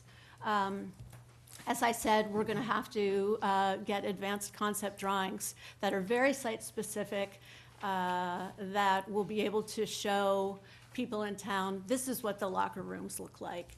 This is, you know, the amount of space that we have dedicated for warm water. This is where, you know, Aquafit will happen, all of that.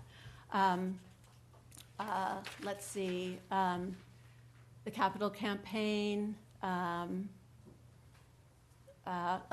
It's important to note that, as I said, we are just volunteers. We are not planning on running this pool, nor are we expecting the town to run this pool.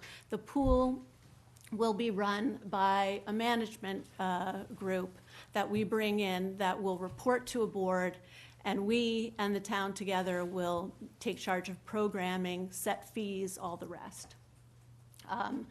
Which brings me to our legal agreement with the town, which is down the road, and continued close partnership with the town. So thank you very much for listening, and we're happy to take questions now.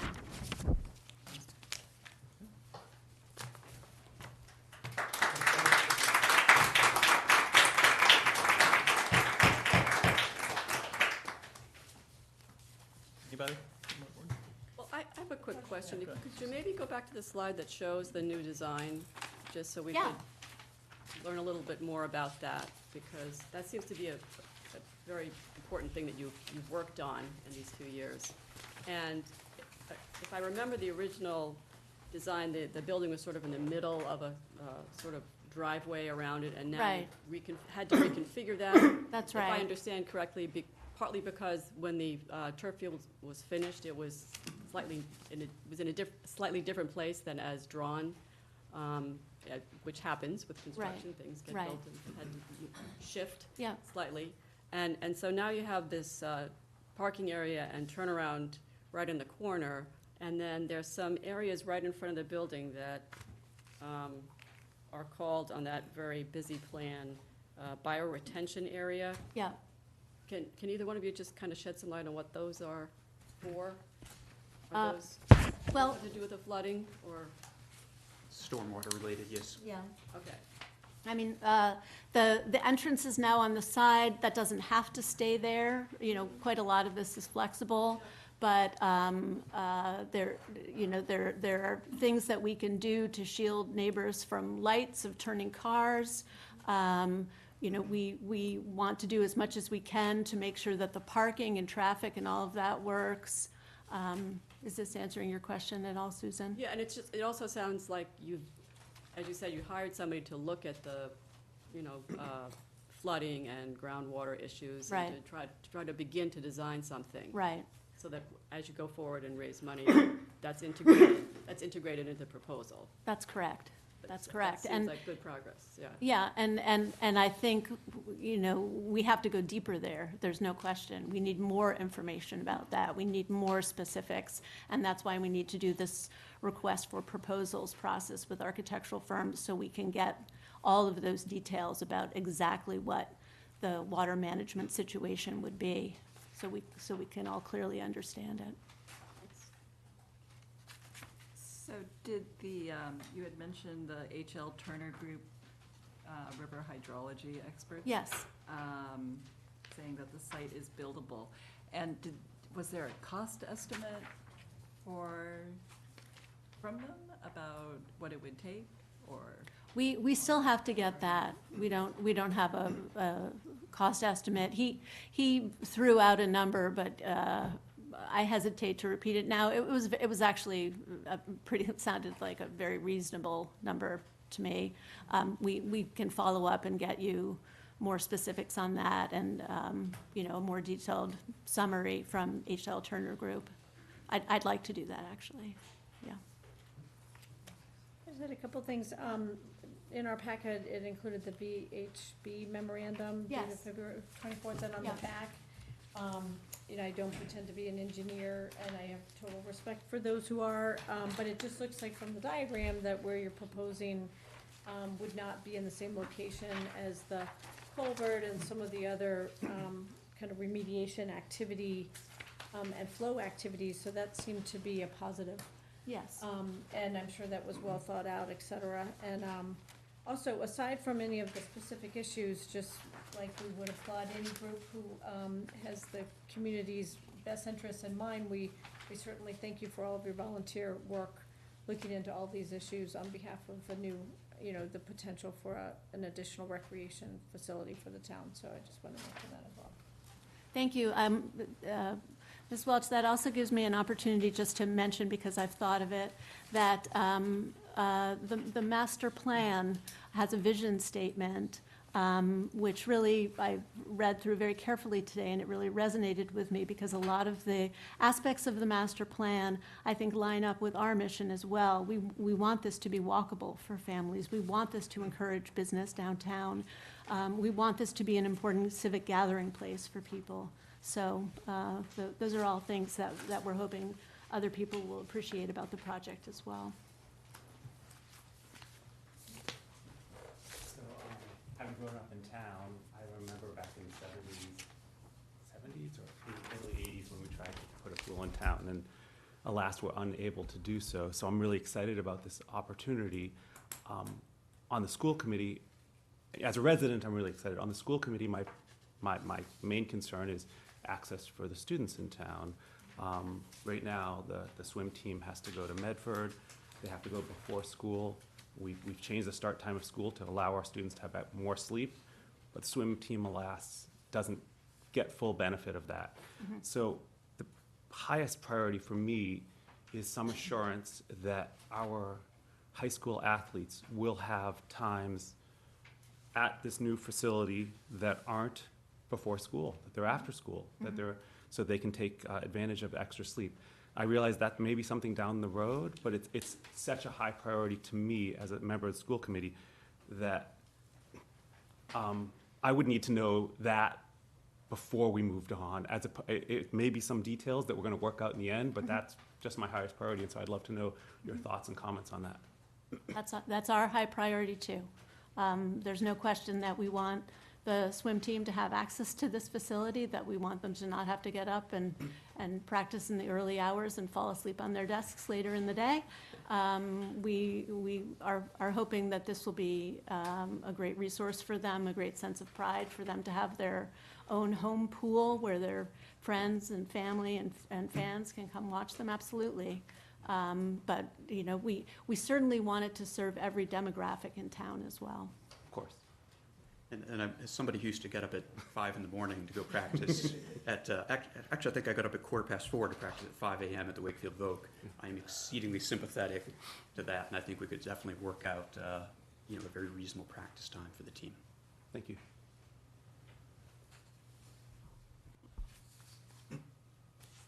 I guess I just thought of another comment, if you don't mind. This is very quick, but you mentioned some of the kind of economic aspects of Yes. the project and, Yeah. again, supporting the community. It just occurred to me when I was hearing my colleague from the school committee make the point about proximity for the swim team, but also even the notion that many of the high school kids could actually maybe have part-time jobs there, that they could be lifeguards or whatever and really support that effort, or even teach swimming. I mean, it also has Absolutely. this kind of like synthesis with proximity to where a lot of the young kids are. Yeah, that is something we would love to see. We would love to see local businesses do pop-up shops in the entryway. We'd love to see the rec department use it in some creative ways. I think there's a lot of fodder for discussion there in how this can be a place where people are excited to go and to have an exchange of dialogue and just be another vibrant place in our town that we're proud of. So, given that you're not professional aquatic facility management people, but that you're going to solicit proposals, obviously you need some, I think, what Brian said is very important, that kids get practice. But, when I look at this facility, I see maybe maybe one of the few, if not the only athletic facility that we would have for people that have mobility issues, right?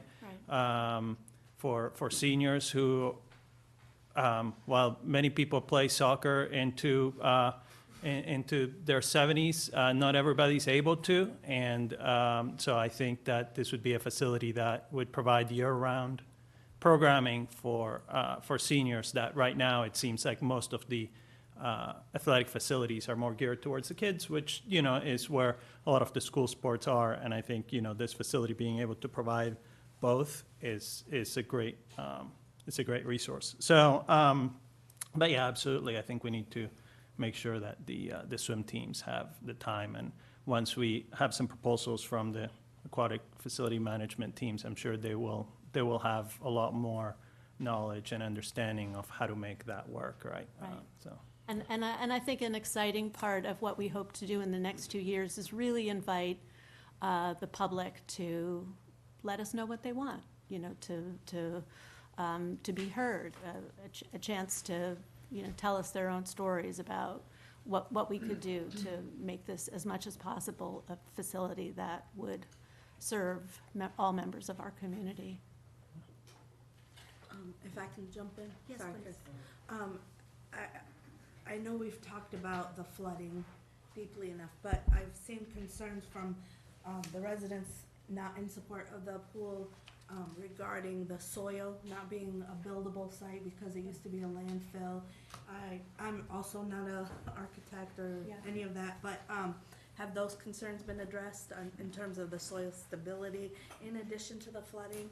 And the other concern a resident brought up was that this project has now expanded from a pool to a bigger fitness facility.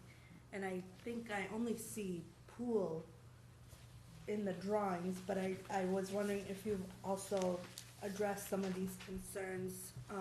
This is the first time I hear of a management company. Do you have management companies in mind? Have you seen them in, working in facilities that are self-sufficient? Do they last permanently so that the town doesn't have this pool facility that it now has to town manage? Have those concerns been discussed? You want me to hit some of it and you hit some? Let me just at first take the soil, because the soil is a concern that we were actually able to address, I thought, fairly definitively back in 2017, and on 2 counts. We had a professional firm, GEI, Frank Leathers, came in and spoke to these 2 groups, and said that the contamination in the northeast corner was much less than anywhere else in the field, that it was absolutely buildable, that it was absolutely, what's the right word, could hold the building. I'm forgetting the exact language.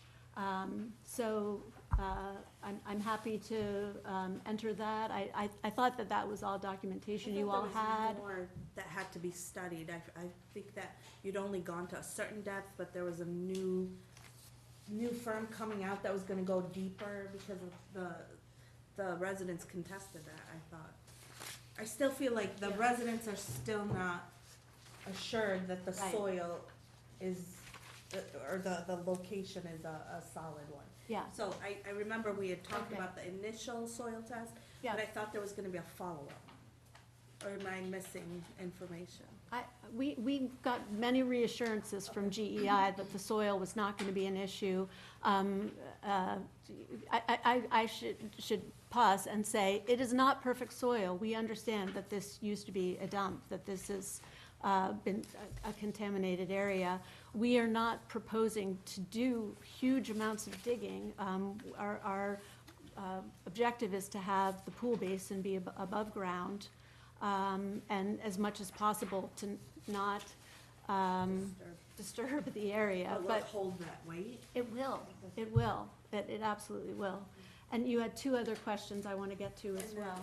The lifetime, the fitness, someone referred to it as a fitness center rather than focused on a pool. I'll let David address Yeah, that. yeah, I think, yeah. So there is a small amount of what we might call dry land space associated with this facility. By dry land space, that might be yoga or Pilates studio, might be a little bit of cardio equipment. It's not massive, it's not twice the size of the pool. It just makes it a little bit more interesting than just a pure aquatics facility. And actually, it was something that the consultants, the Councilman Hunsaker consultants out of St. Louis, Missouri, said that was essential to a little pool like this, because they said if you want people to come and drop their kids off, you have to give them something to do for 45 minutes. And so you do need a small amount of space for, fitness equipment so that they can get in a workout before they pick a child back up from, one misimpression I'd like to correct is that we have not expanded the building at all. We're still talking about 26,000 square feet. We're still talking about 1.9 acres. We have not changed that.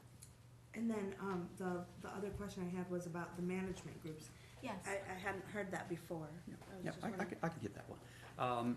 So we visited 3 facilities and we saw 3 different management philosophies. Okay, Wayland Community Pool, self-managed. BD Center in Concord, managed by the Town Rec Department. The Wellesley Sports Complex, managed by a professional sports group called Edge Sports Group.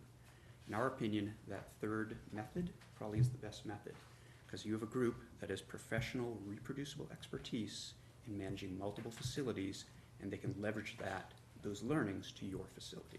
So I think it's a very critical point, and it's something we certainly have looked at.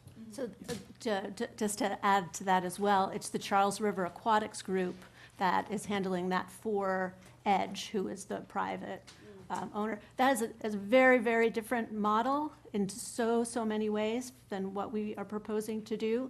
But we can learn from all of these facilities as long as our mission is front and center, that we are going to be affordable, community-centered, so forth. Have you seen any facility that hasn't been self-sustaining, and have you learned from that also? Yep. So for example, the BD Center. It's a beautiful, beautiful facility run by some very nice people from the Town of Concord Rec Department, but they probably made 2 or 3 mistakes in doing it. One is they first built the facility without thinking about their programming. So there's a mismatch between design and offered programming, okay? So we learned from that mistake. Second mistake, and once again, I'll say the Town of Concord Rec people are very nice people. They don't necessarily have the expertise to manage that facility, because it's the one and only facility they manage.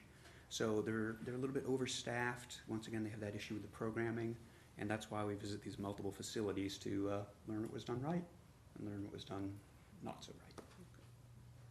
And from the management perspective, so I told you I ran an aquatics program at Lafayette College, and every 2 days I would walk in and there'd be diatomaceous earth, and it was like green pool, and you'd have to evacuate. It's horrible. So if you do hire a management company, have you seen the maintenance piece built into that?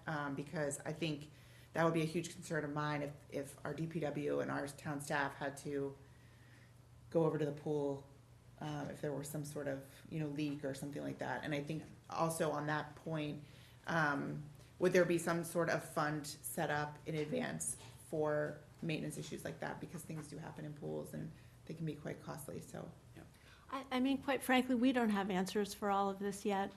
We just don't, Yeah. and we need them. Yeah. That is why we are hoping you will give us a green light tonight, let us continue our good work. We know we still have quite a bit to prove, and we intend to, come back to you in another couple of years and have even more answers for you, to have, you know, real solid numbers, to have real design to talk to you about, to have advancement in our fundraising.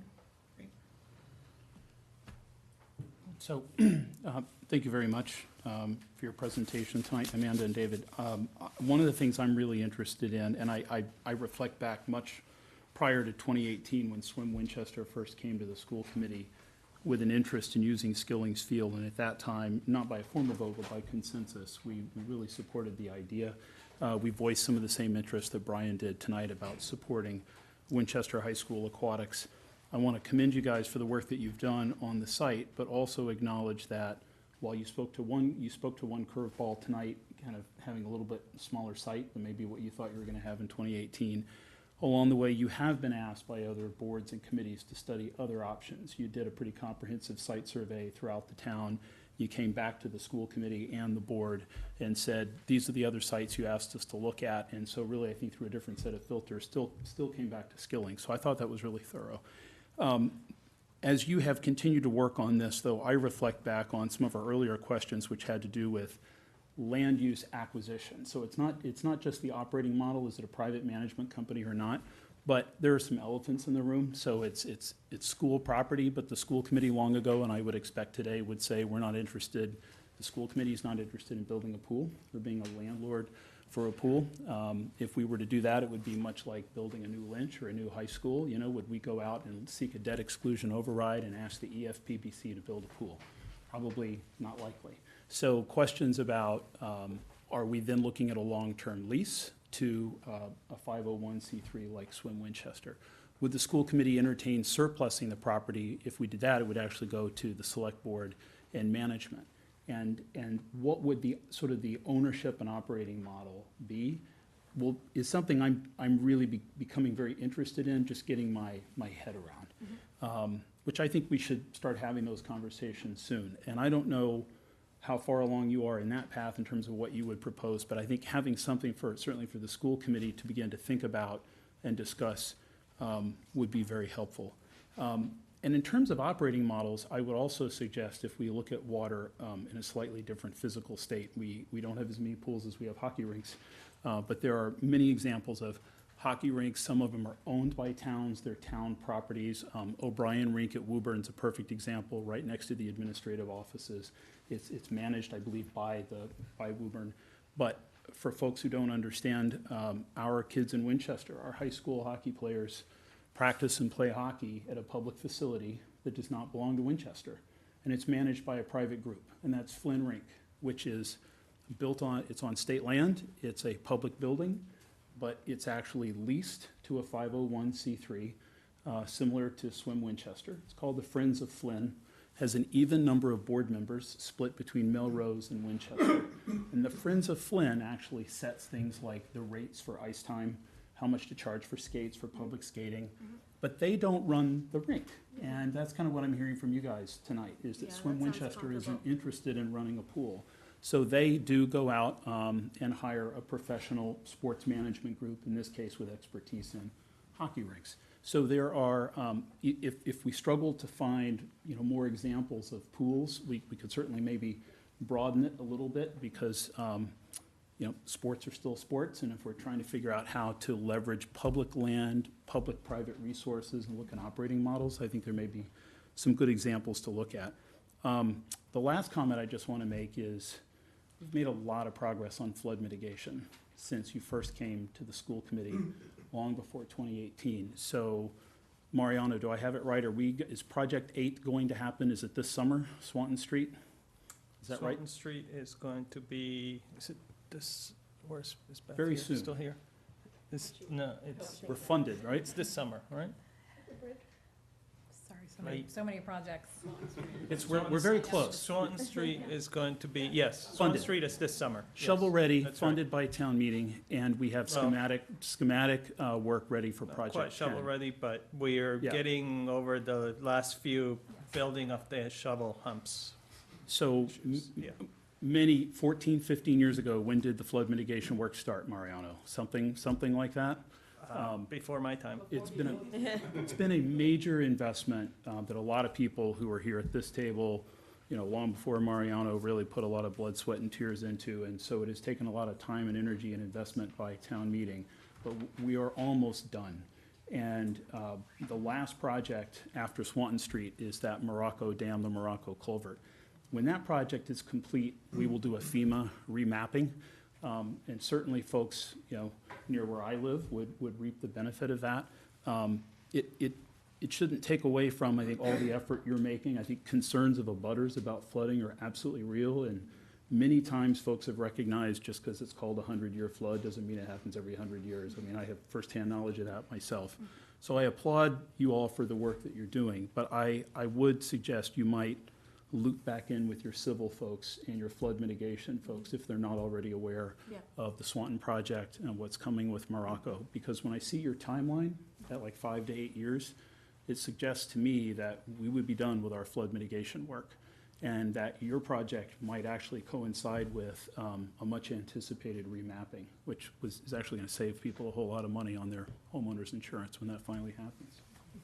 Yeah, we as I said, we did have a meeting during 2018, December of 2018, with Brian Kelly and Beth Rudolph and some others, but absolutely, we need to go back to them and have more discussion. Yeah.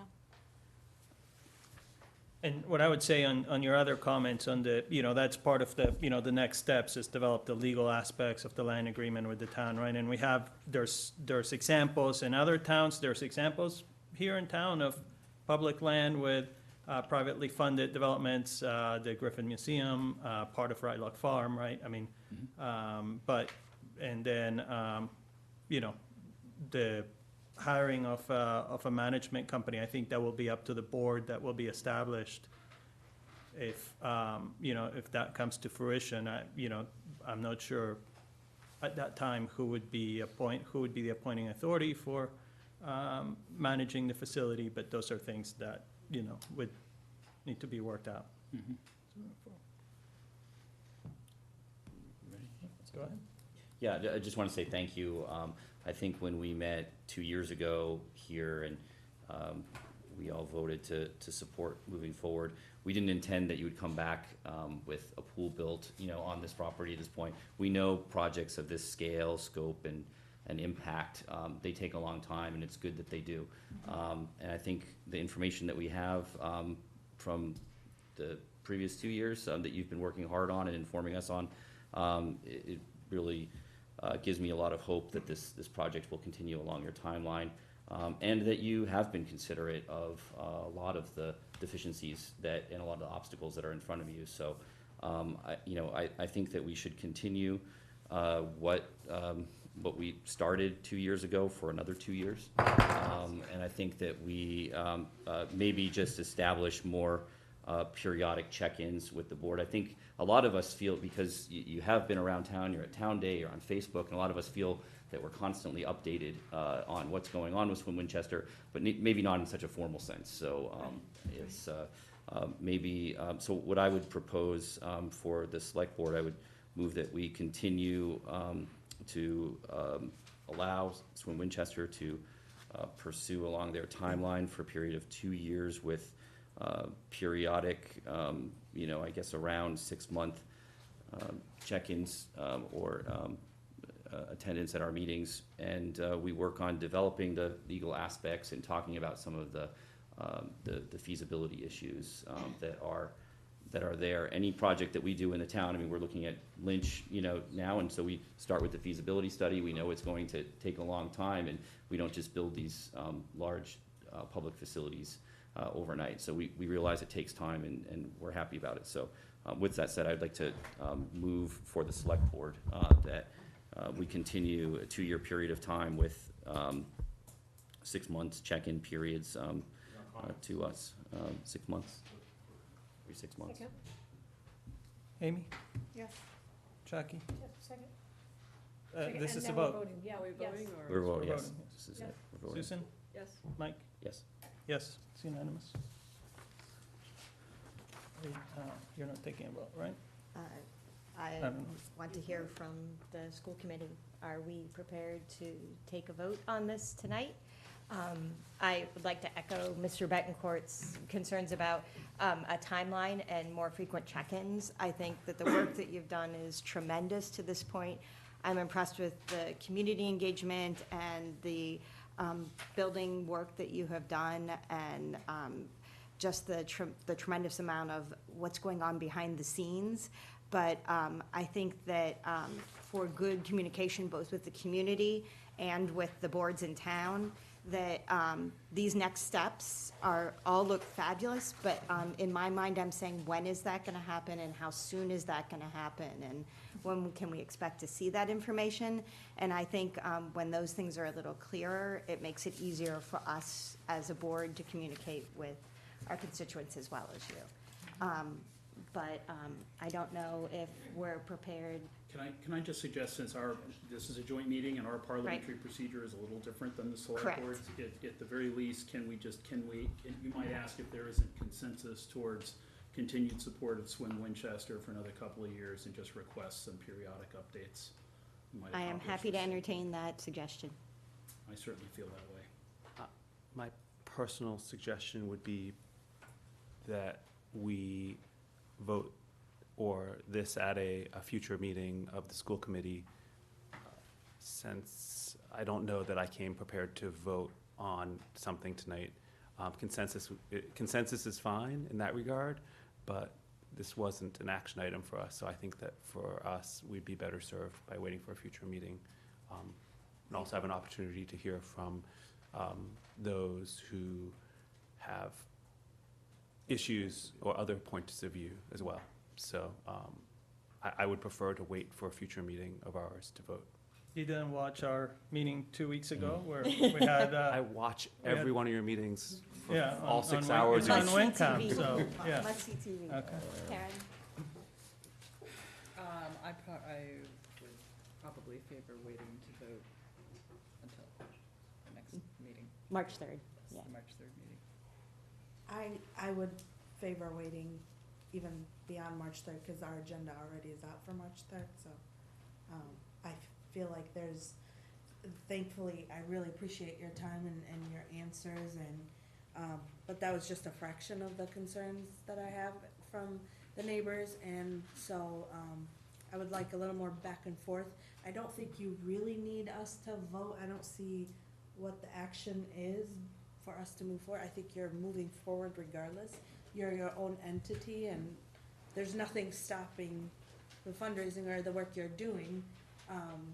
I have no issue, except for, I just wanna give the neighbors an opportunity to be heard and to be addressed, their concerns addressed, maybe point by point. I know you've done a lot of this work, but still, the concerns are coming forth as if nothing's been addressed, so. We hear the neighbors that they want more input, they want more collaboration, they want to have more conversation, and we are very open to that. That we would like that, that's absolutely fine. And we are happy to have some kind of setup where we're checking in with you every 6 months, particularly if it raises our visibility as well, because we struggle as an all-volunteer group to get, in a very busy world, get people's attention. So that would be fine too, and we can maybe talk more about exactly what form that would take. Would be great. I have a request before there's a motion to adjourn. Is there anything that Swim Winchester needs from the school committee or administration, or perhaps from the select board or management to further your review process that you're not already getting, either from engineering or town planner? Is there any information or resources that you need that just haven't been forthcoming? That's a very kind question, and I appreciate it, but whenever we have needed things from the town, usually it's just a matter of sitting down and having a conversation, and we can usually work it out. So, but I appreciate that. Thank you. Good, thank you. Excellent. And Stacy, what's that? Zena. Zena. Oh, sorry. I always make that mistake. I'm sorry, Zena. As much as we are a separate entity, the partnership with the town is very important to us. This is something we're doing for the town. So the back and forth with town government is pretty essential to the work. Oh, I So, understand yeah. that. I understand that it's on public land and all Yeah. of that. It's the, you're moving forward anyway with the studies and the fundraising without needing the town to keep voting on it. You still have our resolution. Right. So, I mean, a lot of the issues, a lot of the questions are based on answers that have to be worked with the town, the town. right? So like the Or land the use schools. agreement, or the schools, right? The land use agreement, or what time, swim teams will get access, right? So a lot of those things require for these boards to give the direction to staff to move forward in drafting, some preliminary legal agreements and understanding Management agreements. management agreements and things like that. So that's part of the, I understand that. I'm talking specifically about what the neighbors are concerned with, whether it's the soil. I mean, we just got emails listing the soil. I understand, and we got those reports. Why don't the neighbors, why haven't they been heard about what their concerns about the soil? so what the flood neighbors, rate the issue- neighbors presented for 30 minutes 2 weeks ago to the select board. And all of those concerns, like specifically on soil, that's an issue that the town is going to make sure that we have no liability on that standpoint. And that's something that our engineering department, along with our own consultants, is going to look into, right? But again, we can't, we need to instruct staff to do that and to work in partnership. So Winchester is raising funds to build the pool, but it is public land, so the town has to make sure that we don't have liability I understand from our that standpoint. liability yeah. from that standpoint, but their homes are right behind it, and their own personal liability for the land. I understand what they're saying, and we have the answers to some extent, and we need more answers. I just wanna make sure we continue that dialogue. We haven't had that, opportunity as school committee Right. to hear from them, so that's why I'm not comfortable Yeah. making a motion for anything, but with the understanding that you're still moving forward. I was one of those proponents of the proposal initially, that yes, we want you to move forward for the Skilling site. I'm just saying at this point, school committee hasn't heard from the neighbors, and yes, I understand that some of the soil questions, some of the flooding issues are going to be worked on and addressed and figured out, but they still have concerns, and it's my job to hear them and hear you. So I'm just saying, in terms of our process, I'm not comfortable making Yeah, a no, motion that's today, fine. that's it. It's not that I'm not looking forward to more answers, I'm just saying where we are right now as school committee, personally. Yes, I think it would behoove us to have the same discussion and information, so, at a future date. And we will. I would suggest, Michelle, maybe a conversation we could have at a high level just would be, what appetite does the school committee have towards surplusing or not? There have been other similar questions that have come to the committee in the past on parcels that aren't fully utilized or we don't use as a school. Yes, Brian, you're right. So anyway, we have made decisions in the past, no, we don't want to surplus. We want to hang on to that land. We want to lease the building. For instance, this is what we do at Mystic, right, with half the Right. building. So if the school, it might be helpful to have a conversation, does the school committee have an appetite toward preferring a long-term lease? And then Right. in the context of land use development that involves construction of a pool facility, what makes sense? Is it a 30-year lease? Is it a 99-year lease? I think I'd like to begin to have those kinds of conversations, but if we have it, I want to have it in the context of understanding what actually doesn't become a barrier towards developing a pool.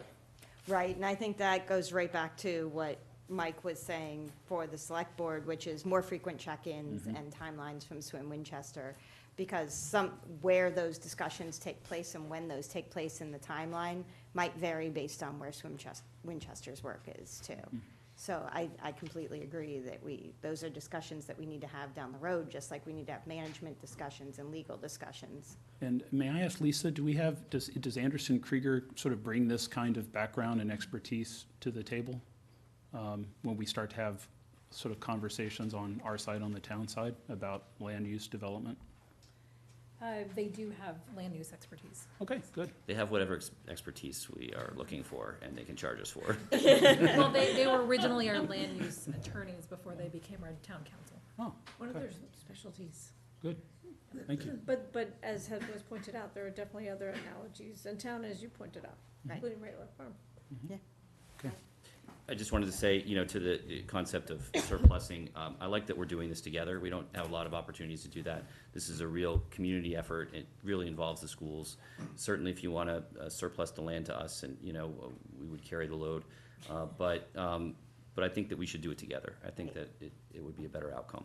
Yes. Agreed. Mr. Chairman, a point of order. Do we have, No, we're not taking comment right now. Point of order. You're not taking comment? I'll be hearing all night about collaboration with the neighbors. Meeting will be in order. We're not taking comment. You just took a vote without having any input from the public. Would you like a motion to adjourn the school committee meeting? I would. So moved. Get out of here fast. All in favor? Aye. Aye. You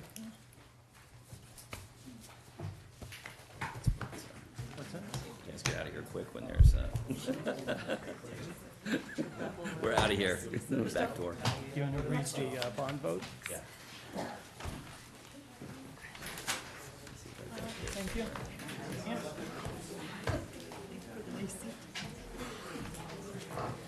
So we're going to go back to business item 4, is the last item in the agenda in business.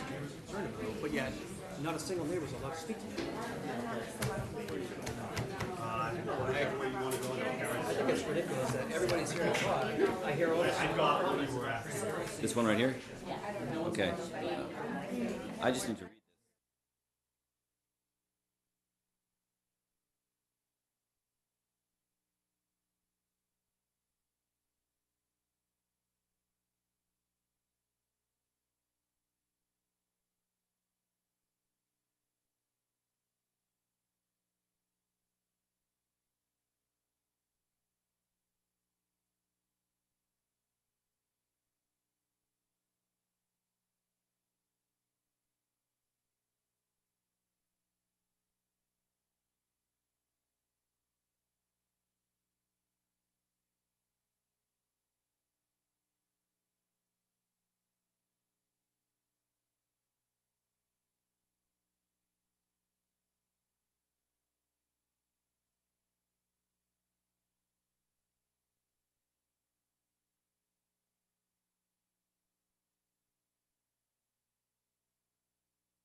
Such as municipal purpose loan of 2005 bonds dated July 1, 2005.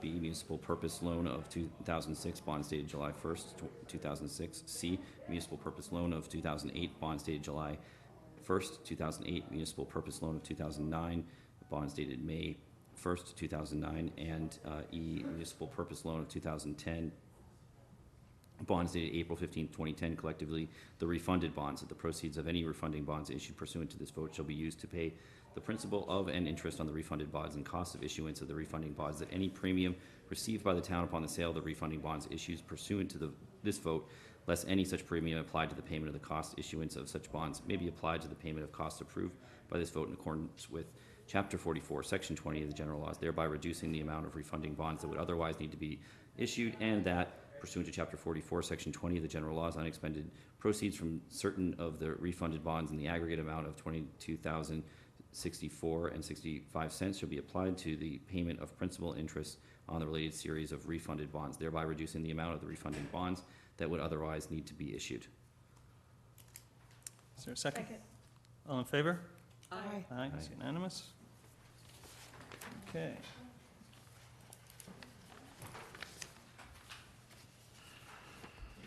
Town managers report? Yeah. So I'm going to start with 3 appointments. Under section 4-2B of the town charter, I make the following appointments. DPW SC7 school custodian, 1, Arthur Carr, onto a regular full-time position. DPW water sewer special equipment operator, Jason English, to a regular full-time position. Council on Aging part-time vehicle driver, Robert Carey, to a part-time regular position, all requesting to waive the 15-day period. So we don't need a motion, or we do? We do. Okay. So moved? Or do you want to take them individually? Let's take them individually. Okay. Mr. Chairman, I make a motion on the first one. Sorry, my agenda went Here you go. sideways. Okay, thank you. I could just do it. Opposite, yeah. Mr. Chairman, we, with respect to the DPW SC7 school custodian 1, we move to waive the 15-day period. So it, For Arthur Carr. Yeah. for Mr. Carr, correct. Second. All in favor? Aye. Aye. It's And unanimous. Mr. Chairman, with respect to DPW water sewer special equipment operator, Mr. Jason Lewis, Jason English, excuse me. We move to waive the 15-day period, please. Second. All in favor? Aye.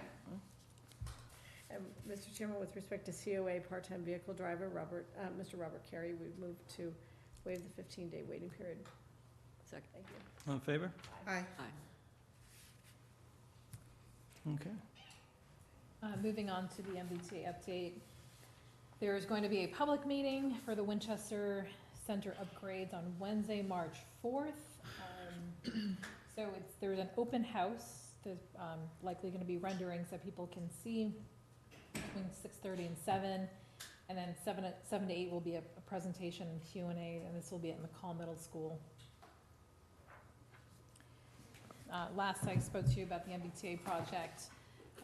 They were at 90%. They were doing cost estimates. Those cost estimates came in about 15% or $5 or $6 million too high, and we were waiting for the implications of what they were going to do given that high cost estimate. My understanding is that the majority of that higher cost estimate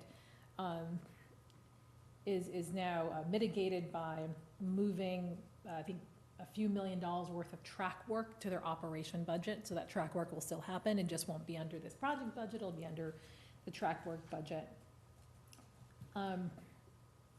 They're also sticking with the precast on the outer face.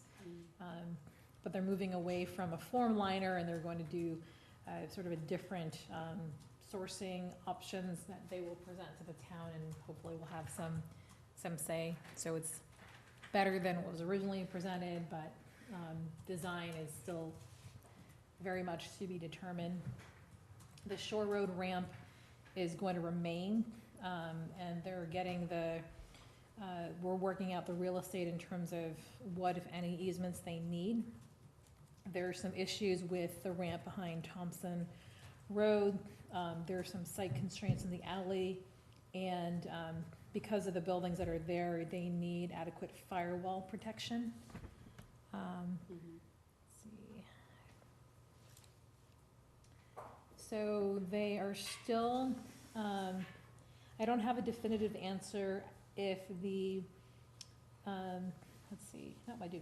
The added canopies and wind protection on the inbound platform remain from the 90% design. So they had lengthened the canopies based on the public meeting, and they're going to keep those in for now. They've eliminated the maintenance garages. They had 2 of them, one on either side. Since the town is maintaining things right now, we didn't see a need for that. They did reduce landscaping. This was actually something that we requested. Their landscape is often not exactly what we want, so it didn't make any sense for them to put in something that we would later want to change. We would also want to make some, probably get some outside funding sources. And then there's a whole bunch of small stuff, lighting, some other internal costs that they haven't shared with us. I don't think they're going to share the internal cost savings that they have, unless it has an impact, like they're reducing project management, which is a big deal. But things like lighting, pigeon protection, there's a bunch of various miscellaneous items that we're still waiting for. The big issue that we're dealing with right now is mitigation. So mitigation, the 2 largest forms of mitigation would be that they provide additional parking. So they've reached out, the MBTA has reached out to DCR and requested the use of the Shannon Beach parking lot and some additional spaces on Mystic Valley Parkway. Last I heard, DCR has not responded. Although they responded and said, we need additional information. They provided DCR with additional information. They haven't heard since. I am going to the MBTA tomorrow, so maybe I'll have some additional updates. I'm also drafting a letter that I will sign off on to DCR, pushing them and saying that we would very much prefer that we have these additional spaces. And then I've also contacted our delegation, who's also going to be reaching out to their own contacts at DCR. The other issue is that they're not going to provide shuttles. The estimates I heard is that it's about a $4 million cost, which is maybe not a lot. That would basically be shuttling people from Winchester Center 5 days a week during the work day, and then having a shuttle bus on the weekends. So it's too much. I don't know if that's a reasonable number for the MBTA or not. It's not a reasonable number if anybody else was doing it. And then they've also said they might not actually have shuttles available because of Red Line and other construction. So right now, they did not include that in their estimate. So a lot of our conversations moving forward will be focused on mitigation.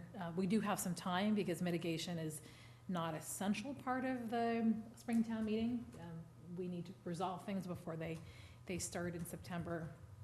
So I've had several meetings with the chamber, shared plans with them to get their feedback on changes that could be made. So for example, if there is additional commuter parking available around Wedgemere, then we could convert some of the existing commuter parking spaces to in-town employee spaces.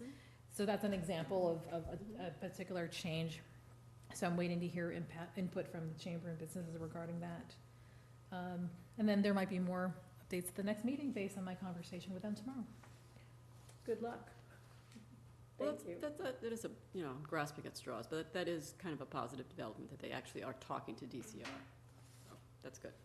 Lisa, who's presenting on Wednesday at the meeting, March 4th, or March, whenever that is, March A week from Tuesday? 3rd? March 3rd. March 4th. At the Jenks Center? I'm not looking at the right thing, sorry. No, March 4th, yeah. Oh, March 4th. Yeah, who from MBTA is presenting? Someone you've worked with, or? I don't know who exactly is making the presentation. I think the last time was a combination of the project manager, Jacobs, and the architect. Okay. So tomorrow, we will hone in on this. The other thing I don't quite like is that they do say 7 to 8. Last time, I think it was even longer, and then we basically had to tell them to keep going because there's a lot of input. Oh, I don't yeah, know if that's there'll be the same level of input because people were giving input for the first time, or whether it'll just be, Right. quick. So the other piece too is the town made a presentation at the last one. It might make sense for us to weigh in as well. Okay, so March 3rd is the presentation at Jenks at 10. There's also going to be a ribbon cutting for the Council on Aging van at 9:15. So they've actually, we thought they were just giving us information, but they actually want to know who's going to be there. So if you can go, please let us know. It is Tuesday, March 3rd at 9:15 a.m. And if, flyer with the contact. Right, okay, thank you so much. and if you go to that and you want to stay a little bit longer and be part of our Jenks presentation, It's so At so 10. exciting with the van, I mean, it's just awesome. It's huge. Looks great. So I have a couple other written updates.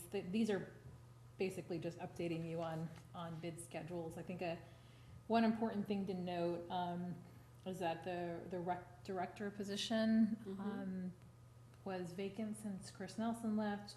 Jim Sullivan acted as the interim, and we set a deadline of February 14th, and there's gonna be a committee that's gonna be reviewing the applications.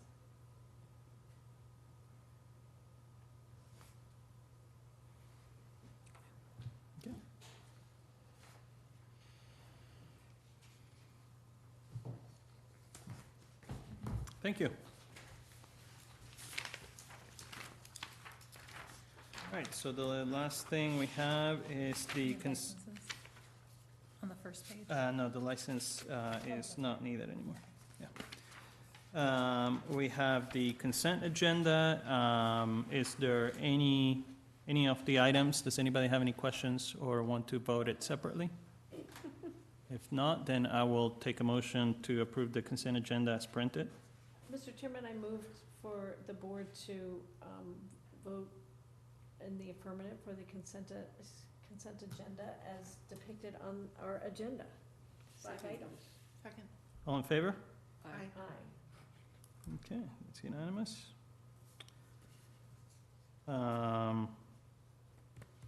yeah, it said, let's vote then the 6th item separately. Okay, Since- the Winchester Foundation. Yeah. Mr. Chairman, I move for approval of the WIFI, Winchester Foundation for Educational Excellence, Highlanders Running Club Annual 2.5 Town Day Road Race to be held June 6, 2020, with registration taking place on Shore Road starting at 7 a.m. on that day, June 6, 2020.